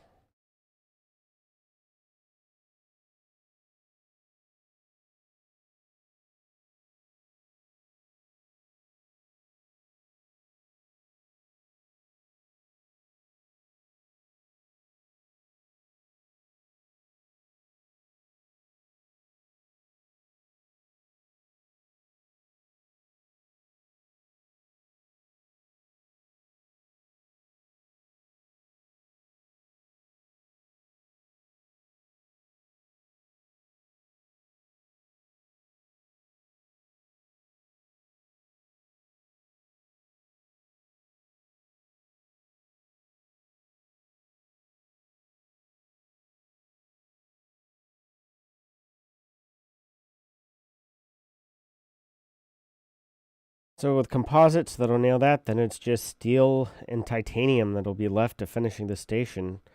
What is it? 11 o'clock, 10 after 11, my time. I think by 12:30 I can have this. Tomorrow I've got to be up. I got to drive over to Illinois and drop off some oil and fuel hoses to get new ones made and to a shop over there. Arrow hoses.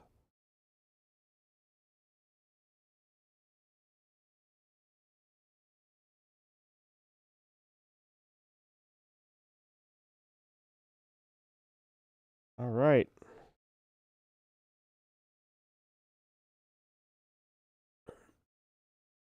So probably what, 6 more trips? I think about 6 more and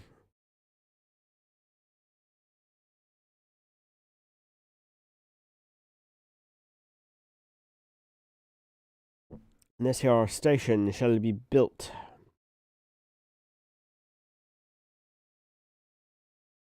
Or installation, sorry. Security installation's what we're building.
Now, the other project I'm working on this winter is redoing the bed of my 58 Chevy pickup. Staining and, well, sanding, staining, and I'm going to epoxy or coat it with an epoxy, clear coat epoxy. Because it's a wood bed. I'm not sure what Mike used to, what kind of wood. Think oak.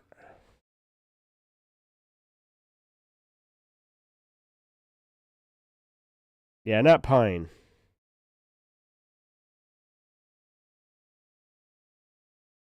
Also, I need to either have the alternator rebuilt or a new alternator put on.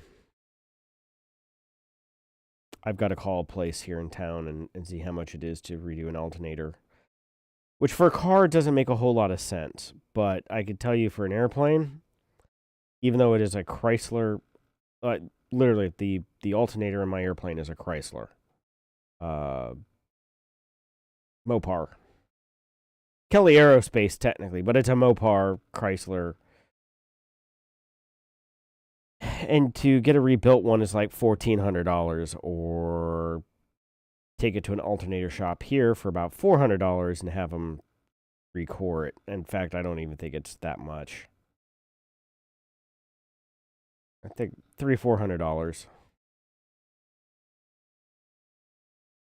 However, to get a new alternator or a rebuilt alternator for the pickup truck is like $200. So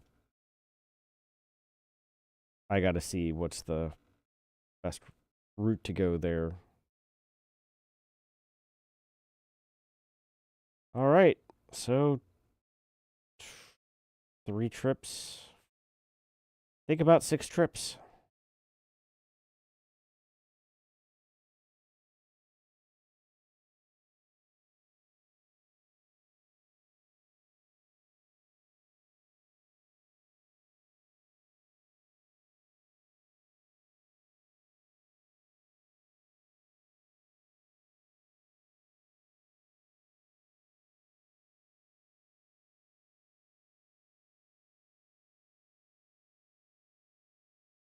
Yeah, we're going to have this station done tonight.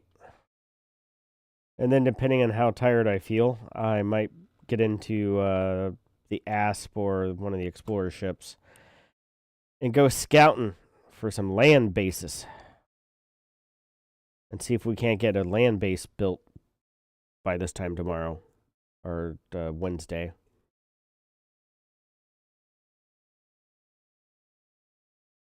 I will be hanging out, although Wednesday. Shoot, there's something going on. Oh, yeah, I have something Wednesday night.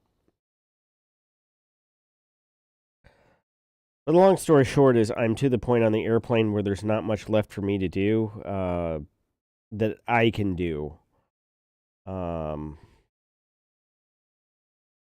Wednesday afternoon, I'll spend a couple of hours finishing up some carpet work.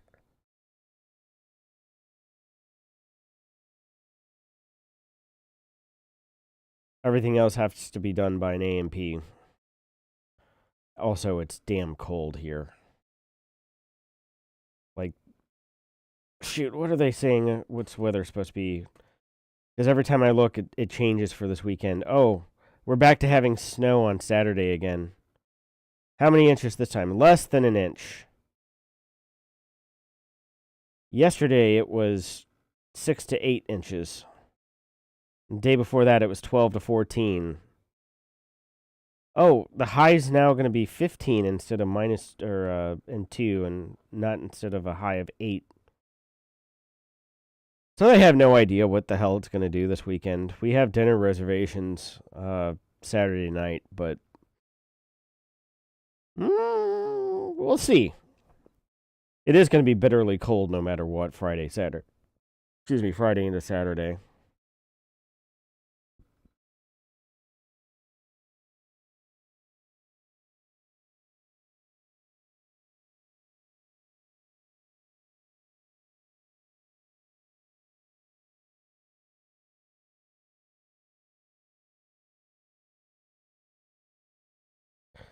Beer Beacon.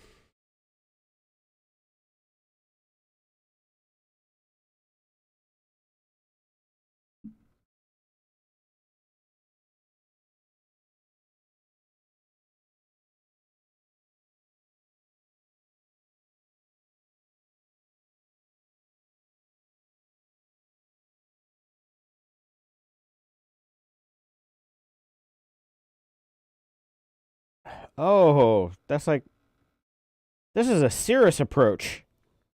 I used to say Mooney, but you know.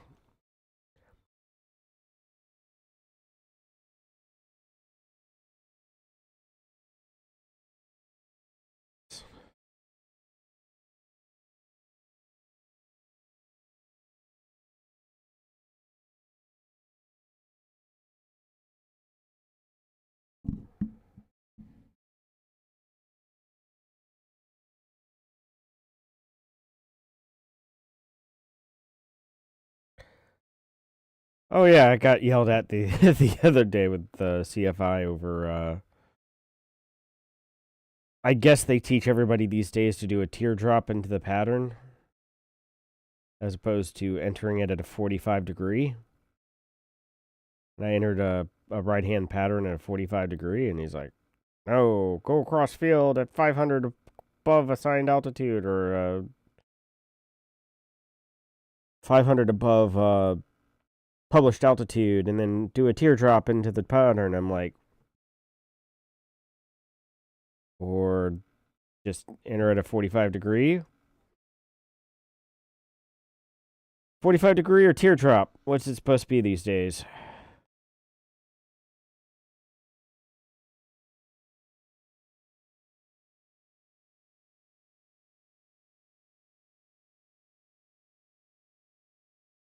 All right.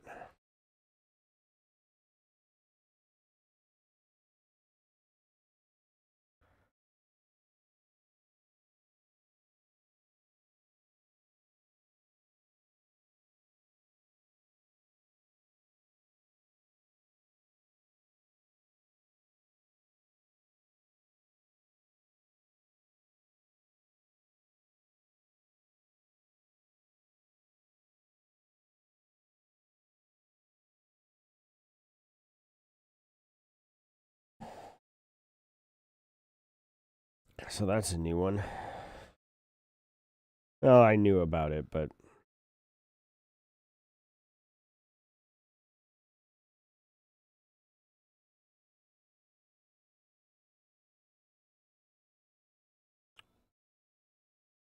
it's kind of funny because my AMP works for a company that maintains Cirruses. Cirri. Anyway, they got several SR20, SR22s.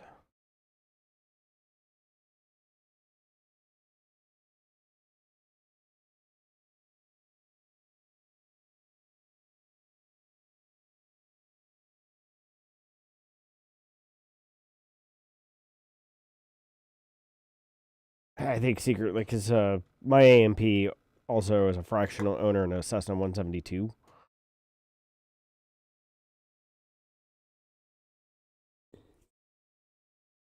So he's a high wing guy. I'm a low wing guy. It used to be that we give the VTAL guys a dirty look, but you know, today it's the composite airplane guys.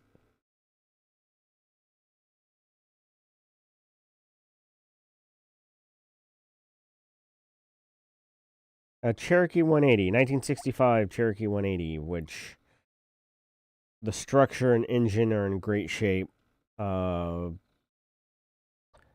Needed new carpet, and magneto needed to be replaced, which it was at about 500 hours, which was not unexpected.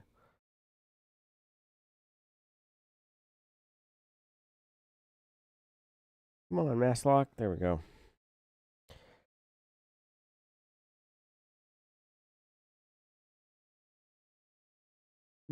But we ended up overhauling the avionics, which people are like, oh, you should never go buy an airplane and then put avionics in it. But the thing of it was, this was a very good deal in terms of price. And compared to the Archers, we had narrowed it down to, we were looking at Archer 2, Archer 3s. And then this 180 came up. And I'm like, well, can we deal with it being 5 inches shorter? And for our needs, the answer was yes.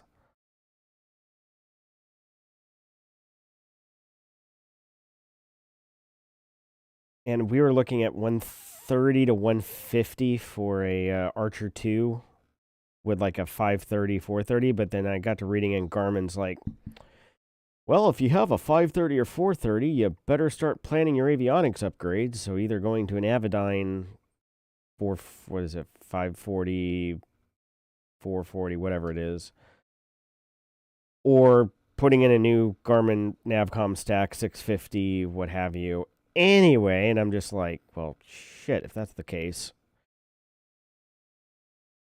you're going to spend the money, start with something, and then go from there. The only thing this airplane had that, or didn't have, was an autopilot, which is really weird because there's a mentioning of a KFC one, or KFC, KCF. Yeah. Anyway, the old Bendix King 150 autopilot is mentioned in some of the document that I don't think was for this aircraft. And some of the 300 forms. Oh, what are they? 337s? It's after 11. My brain shut off half an hour ago. For some of the avionic, some of the stuff that was filed with yet FISDO mentions old Bendix autopilot, but there's no servos and no indication there ever was any servos in this airplane, so. But there was a placard that read, Loran C is not approved for IFR. Long-range navigation, it still exists on the coast for marine traffic, but the Loran system was shut down in like 2010.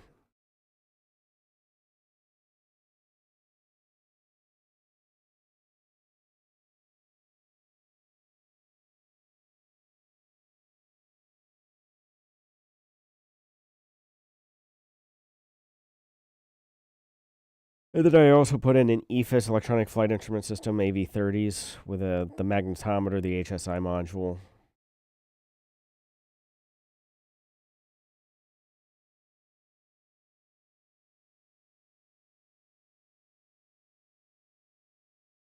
Oh, still.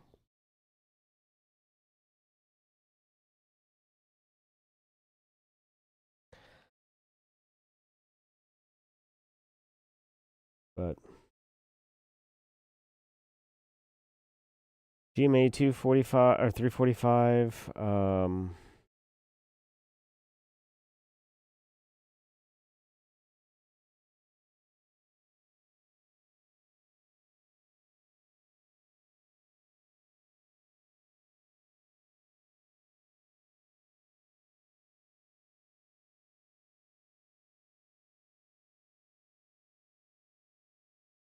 Yeah, GMA 345 audio panel, GPS 175 navigator, 215 Navcom radios, and a GTX 345 transponder.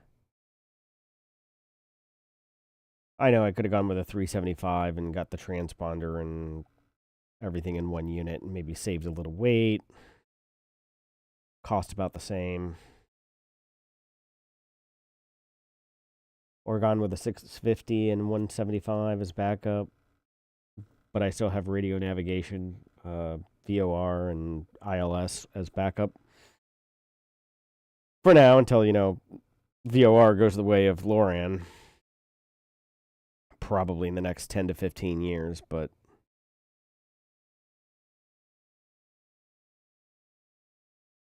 And then put the autopilot in and technically advanced aircraft.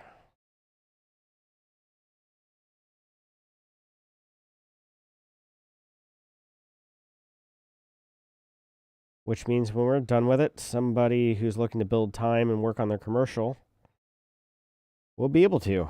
But we don't plan on selling the plane anytime soon. My wife is going to get her pilot's license, and then about the time she probably finishes that, our daughter will be old enough. Because we first thought, oh, we'll get this plane, kind of get everything hashed out in the next 3 to 5 years, and then, maybe move up to like a 33 Bonanza or Saratoga or something. But then I was like, well, then our daughter's going to be old enough to get her pilot's license. And then it's either renting an airplane or, so. All right.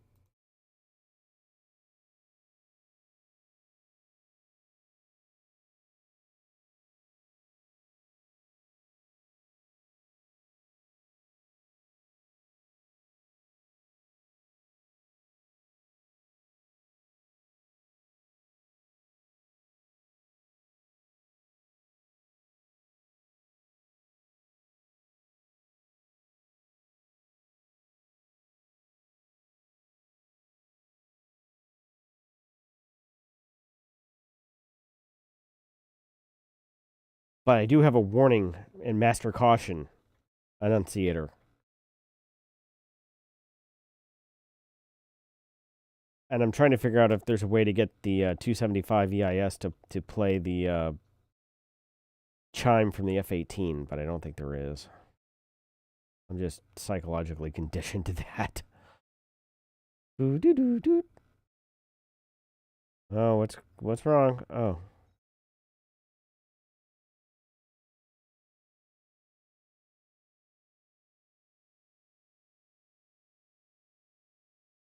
Well, the EIS will bitch at you if something's, oil pressure low,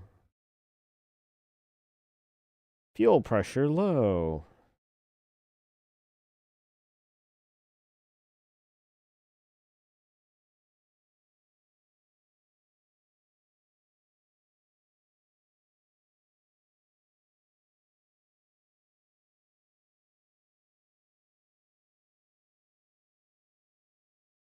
And then I recently discovered that LiDAR altimeters are a thing to replace radar or radio antenna or radar altimeters because 5G screws those up.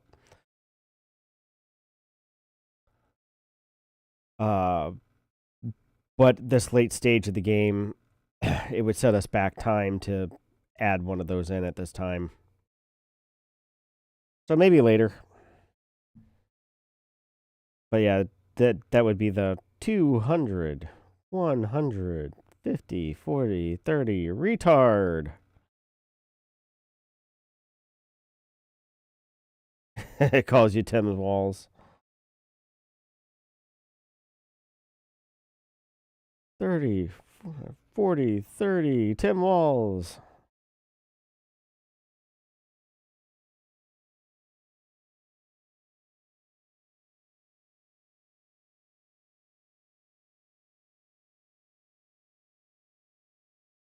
No, but I was thinking at night, because GPS will give you absolute altitude. A LiDAR altimeter will tell you if there's something below you, like a tree or a building or something. Terrain. Too low, terrain. Pull up, terrain.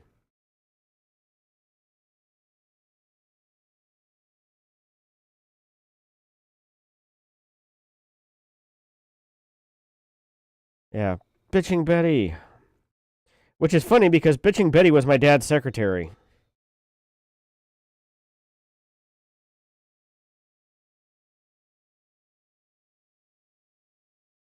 Yep.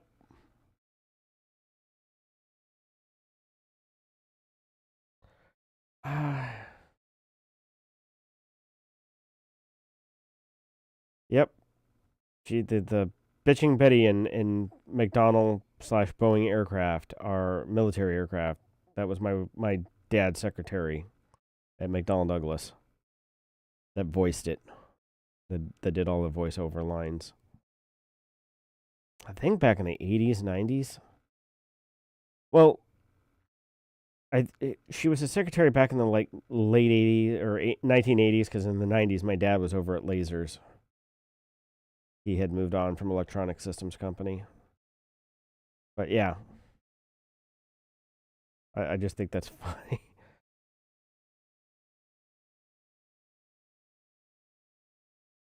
2 years ago. He passed away 2 years ago this past Saturday.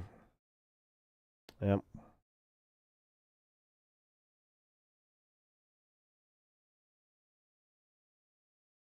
Well, I certainly miss the conversations.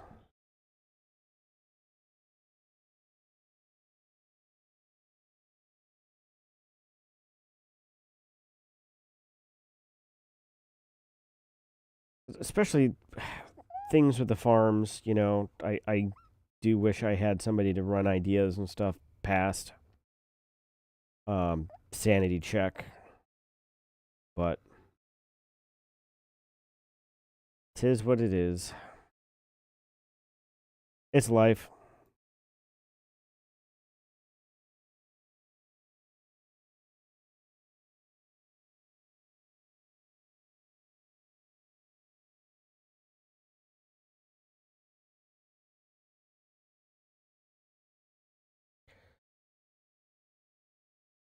Well, I had sold, or company I worked for sold in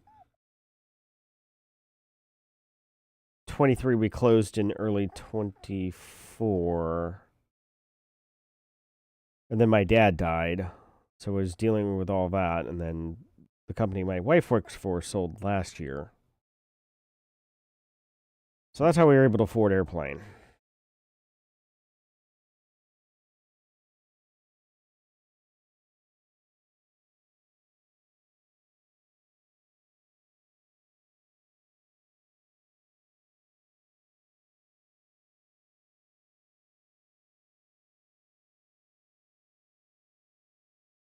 Well, my wife was, her requirement was anything under 150, buy what you want. If it's going to be more than 150, we need to sit down and talk.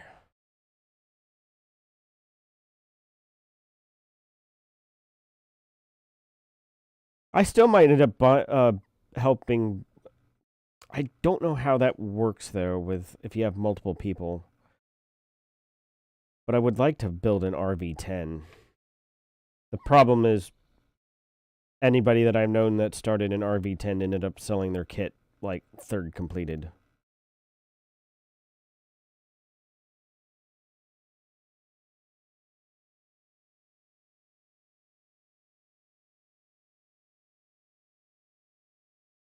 Uh, 200, about 220 to 250,000, depending on how crazy you want to go with avionics. But experimental avionics, you got a lot more options at a lot better prices. Whether it's Garmin, Avidyne, Dynan.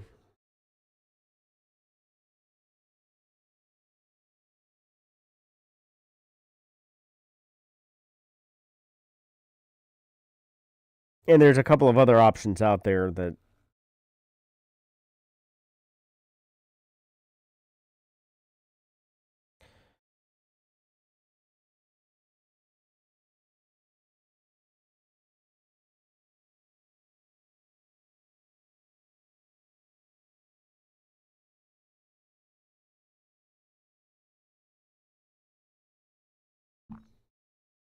But at any rate, even with all the SureFly, the EIS, all of the avionics, and even including putting in an autopilot, I'm still under what the Archer 2 we were looking at, and the Archer 2 had damage history. Like back in the 80s.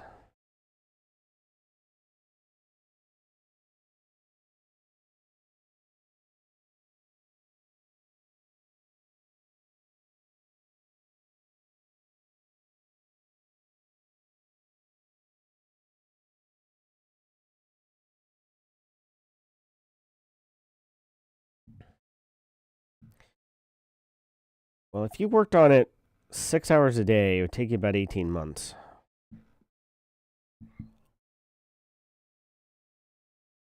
And if my wife was going to be retired, I was like, hey, two of us working on it, from dropping our little one off from school, and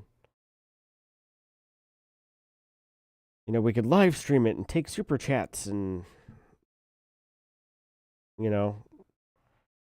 turn it into an entire spectacle, and you could become Rosie the Riveter. And my wife looked at me and she goes, "What if I just work another year? What can we afford to buy?" I was like, practically anything you want.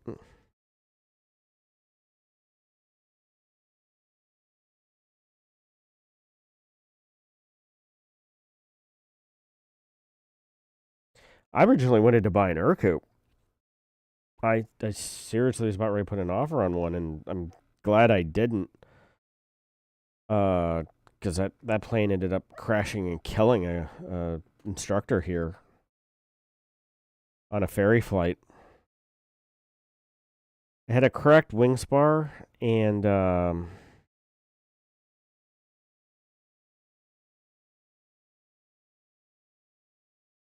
it had some weird engine things where it was like, if it had just been the wing spar, I would have dealt with it because I think you could have bought a replacement wing or wing spar for probably cost you 8,000 all in. I could have swung that, but because the rest of the plane was absolutely freaking gorgeous.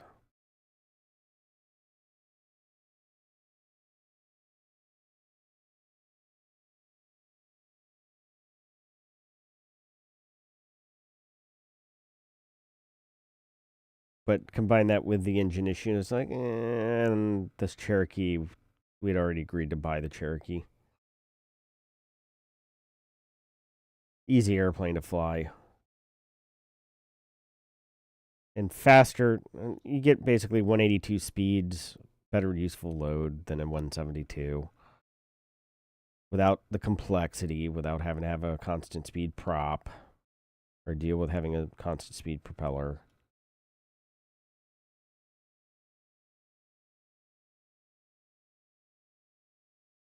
Why am I doing that?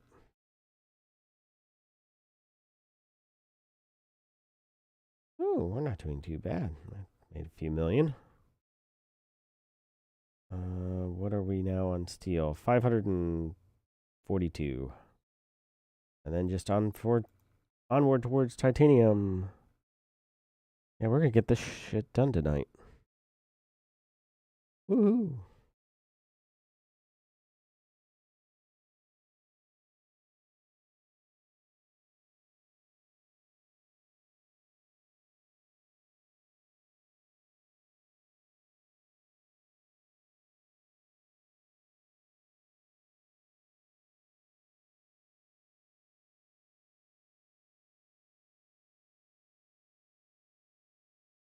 No, I have the YouTube chat pulled up as well, but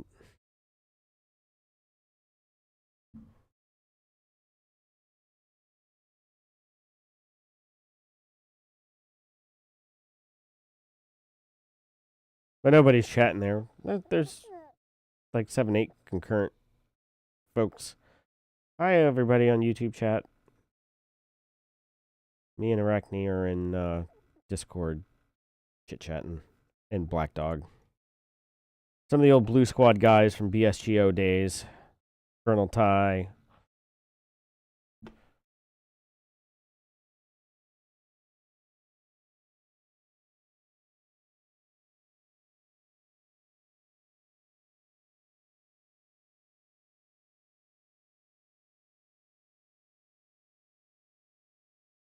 So we're chit-chatting about airplane.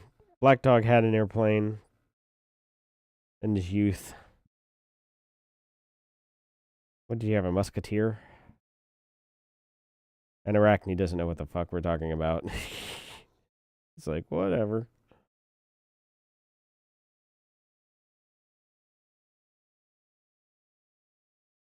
I'm not nowhere near entertaining enough to be the next Jimmy's World. Buy busted up airplanes and fix them.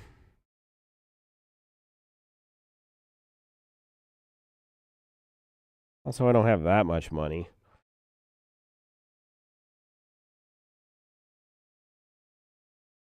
Buttigieg? Lorenzo Buttigieg? Oh. The AI character is Lorenzo Buttigieg. That's is that Pete's brother? Long lost Italian cousin? I speak Italian. Buongiorno. Buongiorno. God, I love that movie. I need to watch it. Inglourious Bastards.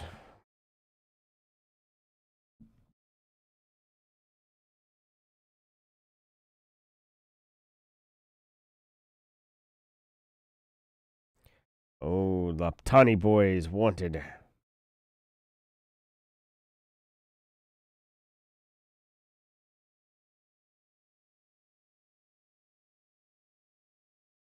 I don't know. What have I? Oh, 1.2 million credit voucher for a trade.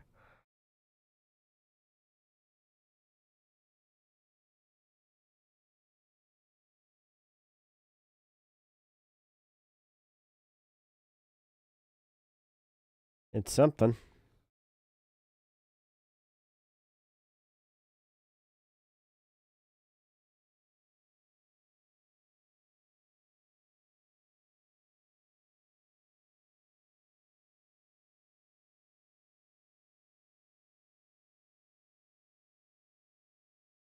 Once again, Cirrus approach.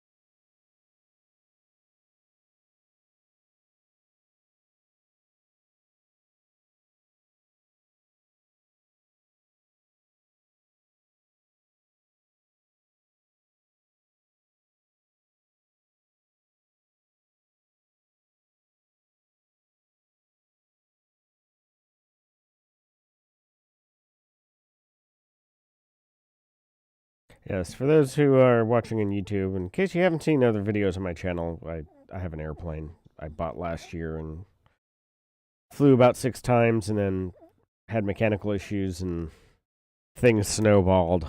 And I basically restoring it, refreshing it, brand new avionics panel, half new interior. Although I have new interior panels on order, it's just a question of do they get here before March or not. They're like 2 or 3 months, and I ordered them December, so don't know. But I can replace the trim panels as we go along. So was it 542 for steel?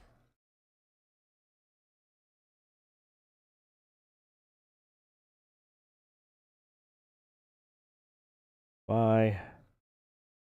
Now onward to titanium.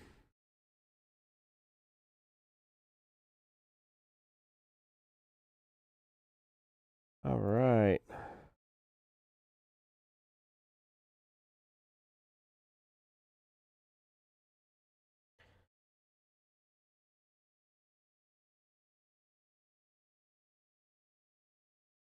Oh, come on.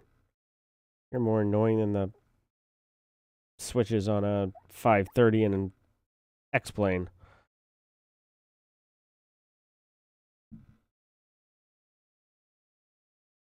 You know, I have air hauler, and I should do an X-plane series, but I'm kind of using X-plane for practicing approaches and stuff.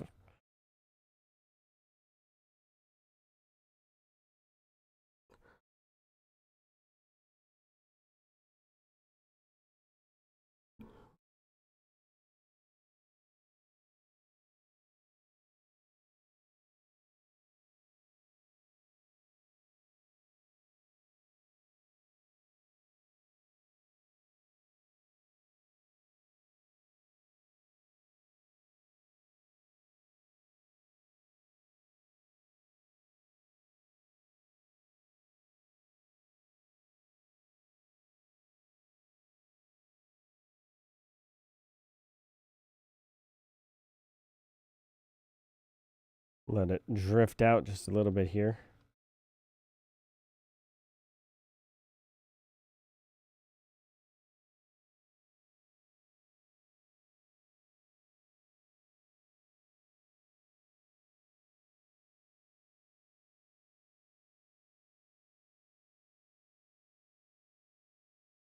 Oh, if I want to pay Garmin another $1,000, I can get my radios to work with night vision. Yeah, they have an MVG mode, but you have to pay them to unlock it. I don't think you have to be military. I think they'll do it to pay them enough money. They'll do it.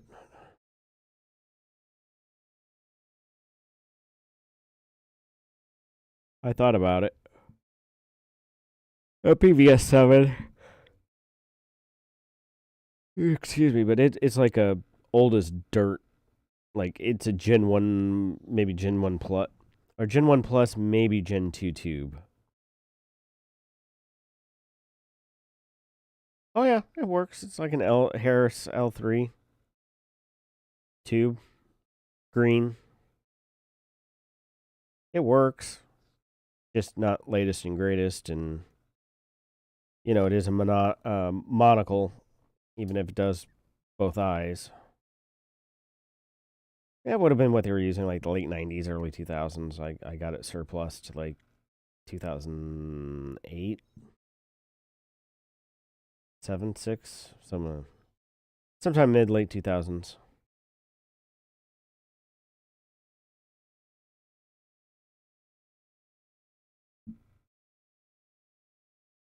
Double A's, I think. Maybe it'll take with CR 120. It's either 123 or double A's, one of the two. Yes, chat. We're talking about night vision.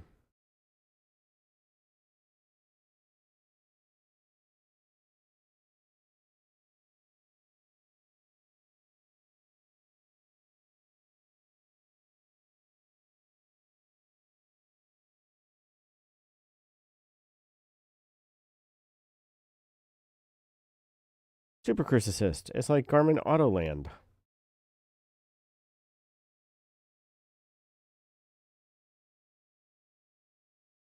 but not.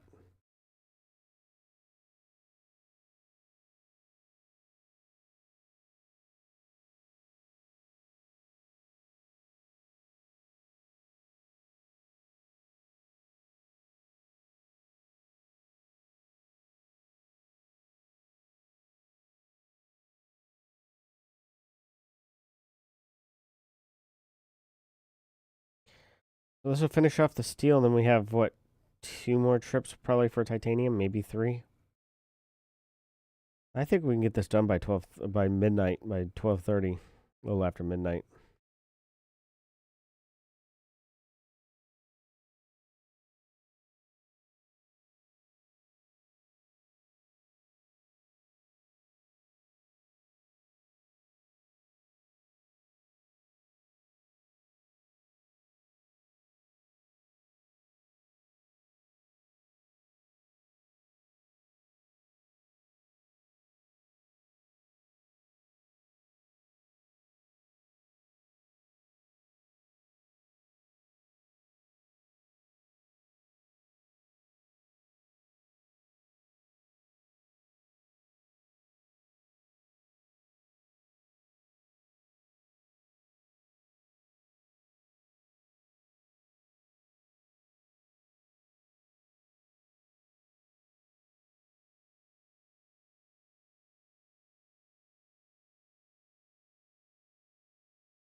Uh,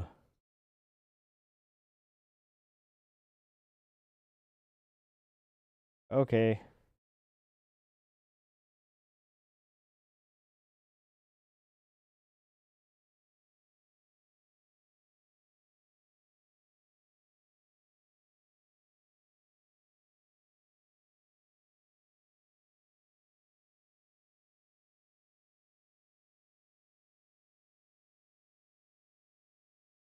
This, ladies and gentlemen, is why you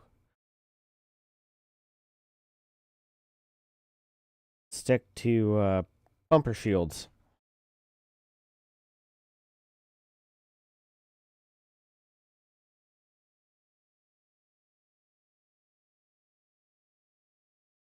Oh, wow, like 54% already. See, I'm used to like level 8 prismatics with that if you try to recharge them on the fly, it takes forever and a day. Even if you sit it down in a station, it takes like 2 minutes to recharge.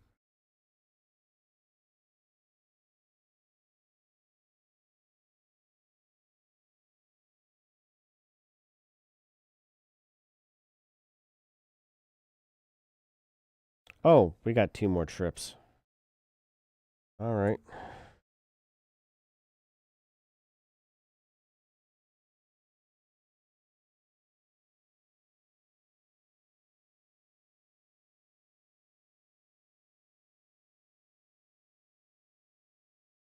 Okay, so 2 more trips, and this installation is done. And we brought online Thursday.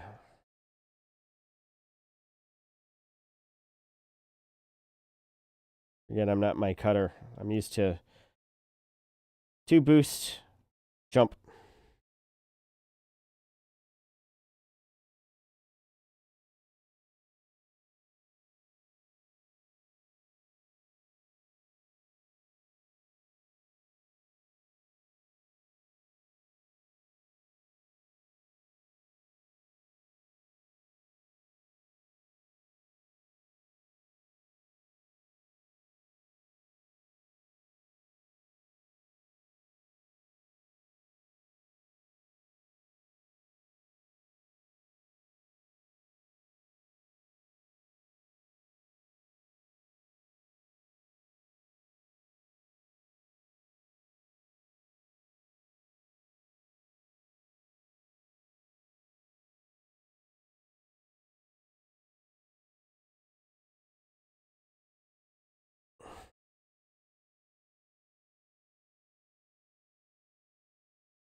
Then we'll figure out what to build next.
Guess we could build a governmental center. I don't know. I'd have to take a look.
Eat my titanium dust.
Canola. Isn't that supposed to be bad for you?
No, I haven't seen the Obsidian Ants on 2026 of things to expect in Elite Dangerous.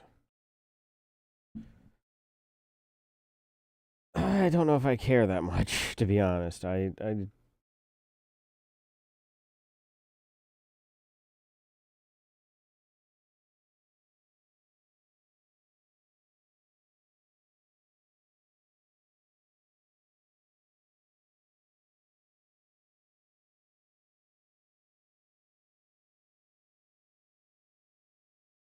$8.99. All right. Last trip. Then we'll do some planning.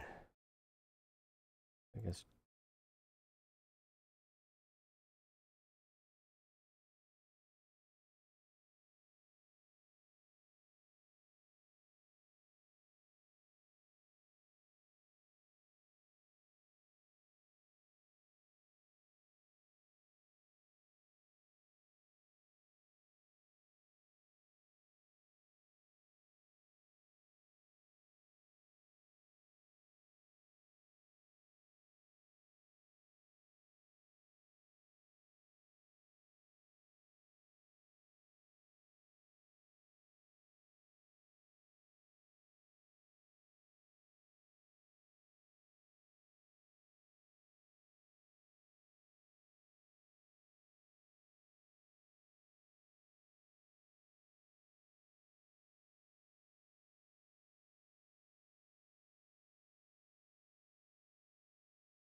Last delivery, or last pickup.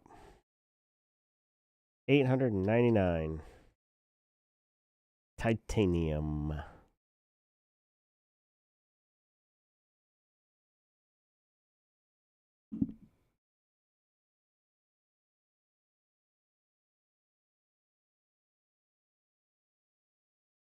And then we'll go to Salmac Memorial and plan things out from there. Collect our voucher for the day.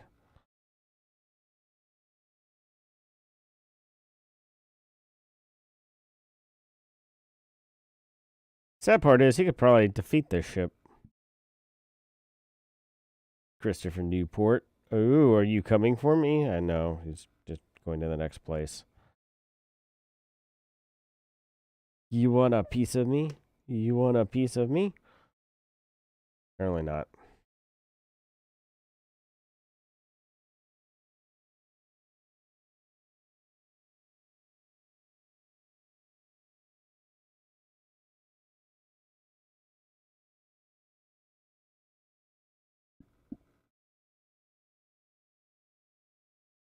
Yes, I know we need to name a station for MTW, but I'm a few credits short, I think.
Two, two, two.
So we'll go finish off the station, then head to Varios Memorial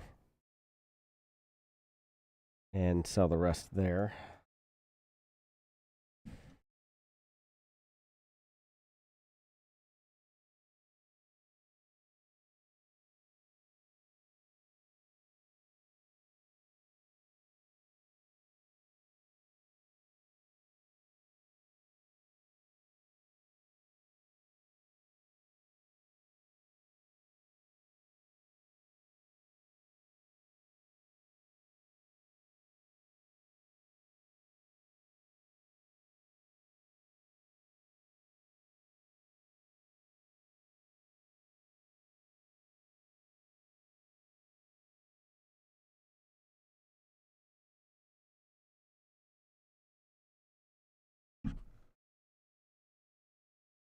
on one second. I'm going to make some adjustments.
So the question now is, what station do we build next? This is the last delivery.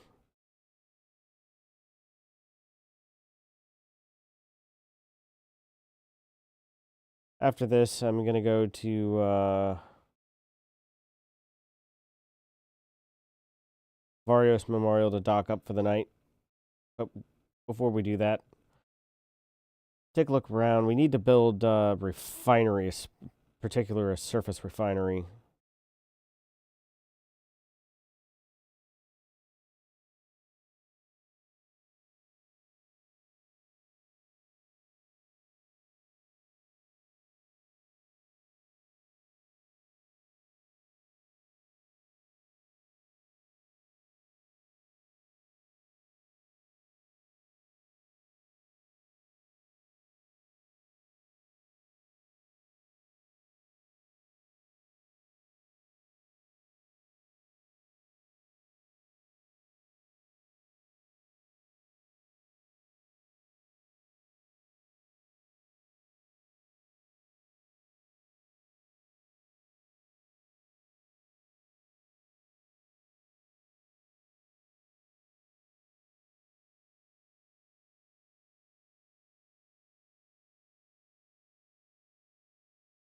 But the system's goal is to be primarily extraction and refining, and anything that helps with those two things.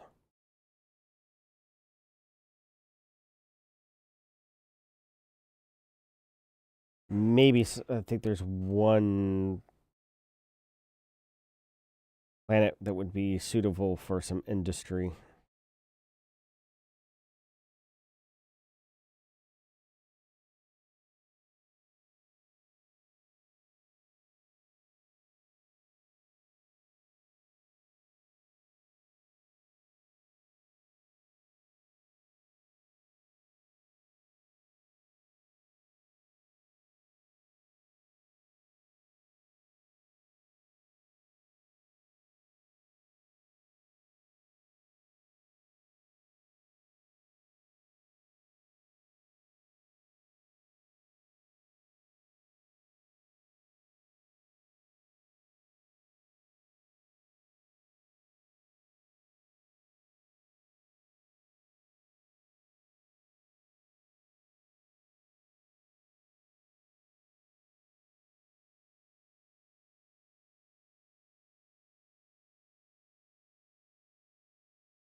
All right, station built in one night. About 3 hours worth of work. I guess installation, not station. But security installation secured.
Hmm.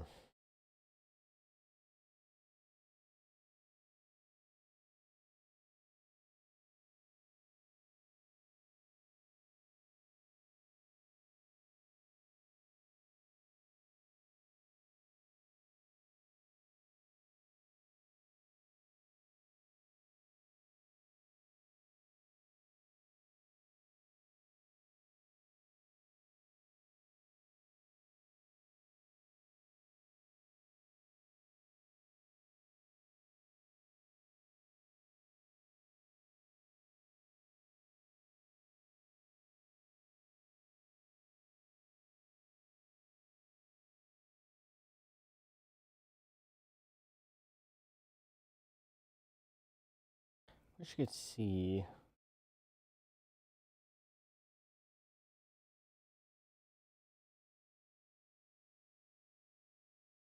No, these are space farms.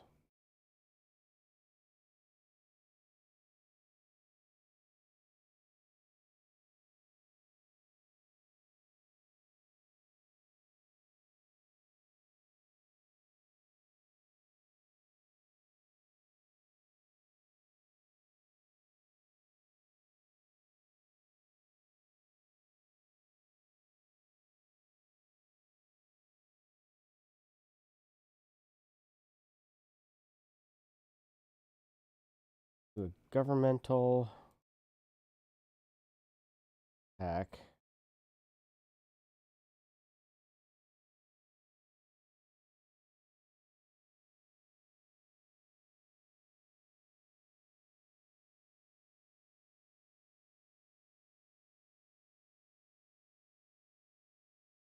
Research bio.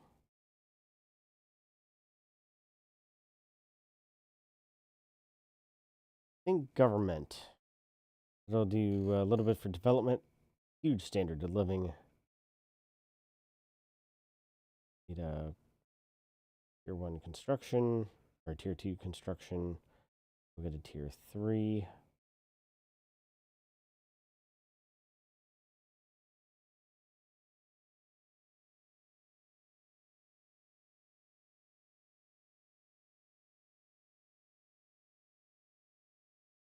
Yeah, that sounds like a good idea. All right, so the next installation we'll be doing will be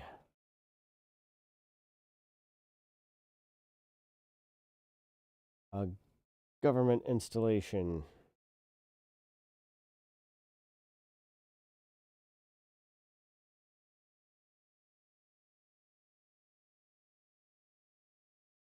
Guess I could go drop off some titanium there.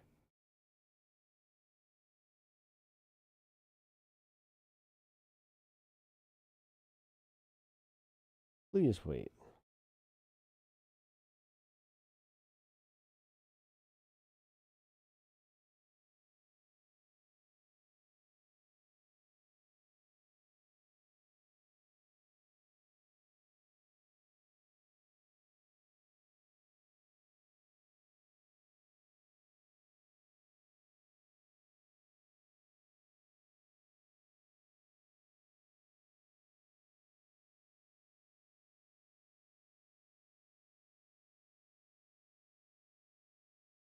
I see.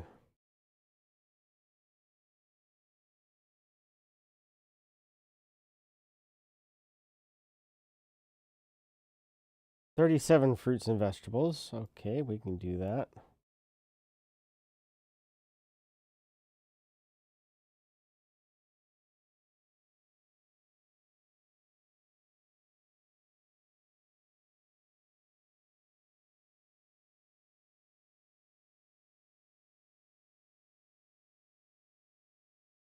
What else do we need?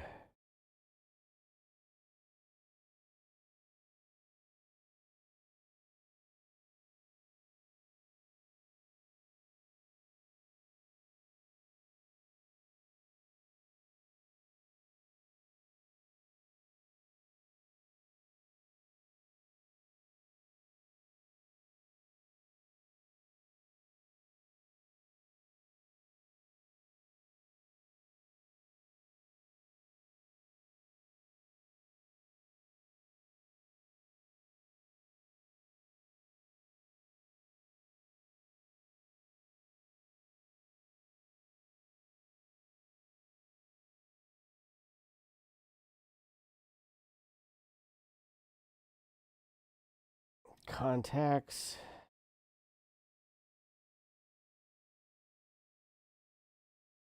Our trade dividends. Hey, that wasn't too bad. Started the day with about 65 million credits, ended it with 80. So 15 million credits-ish. All right.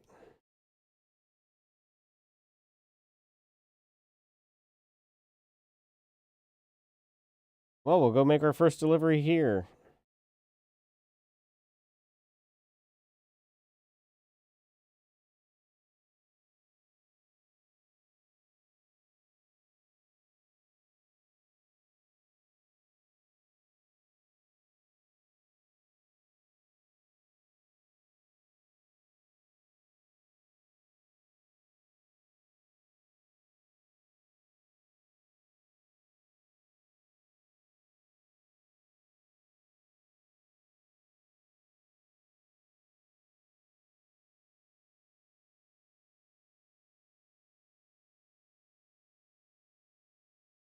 The peanut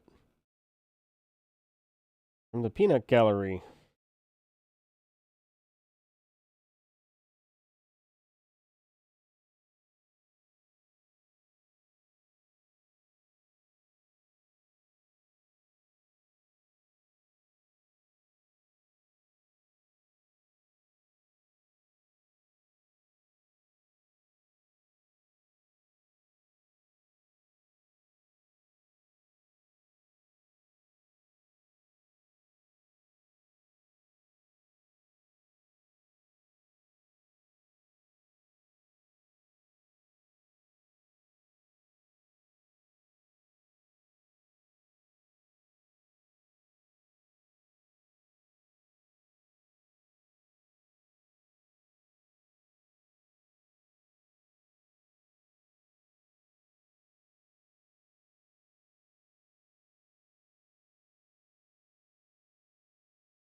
Oh, we probably could have gotten water.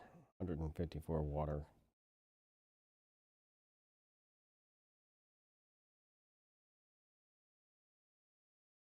All right, I think I'm going to call it here for the night. So I will see you all probably tomorrow and tomorrow evening. We'll see about finishing up this station and then planning for the future.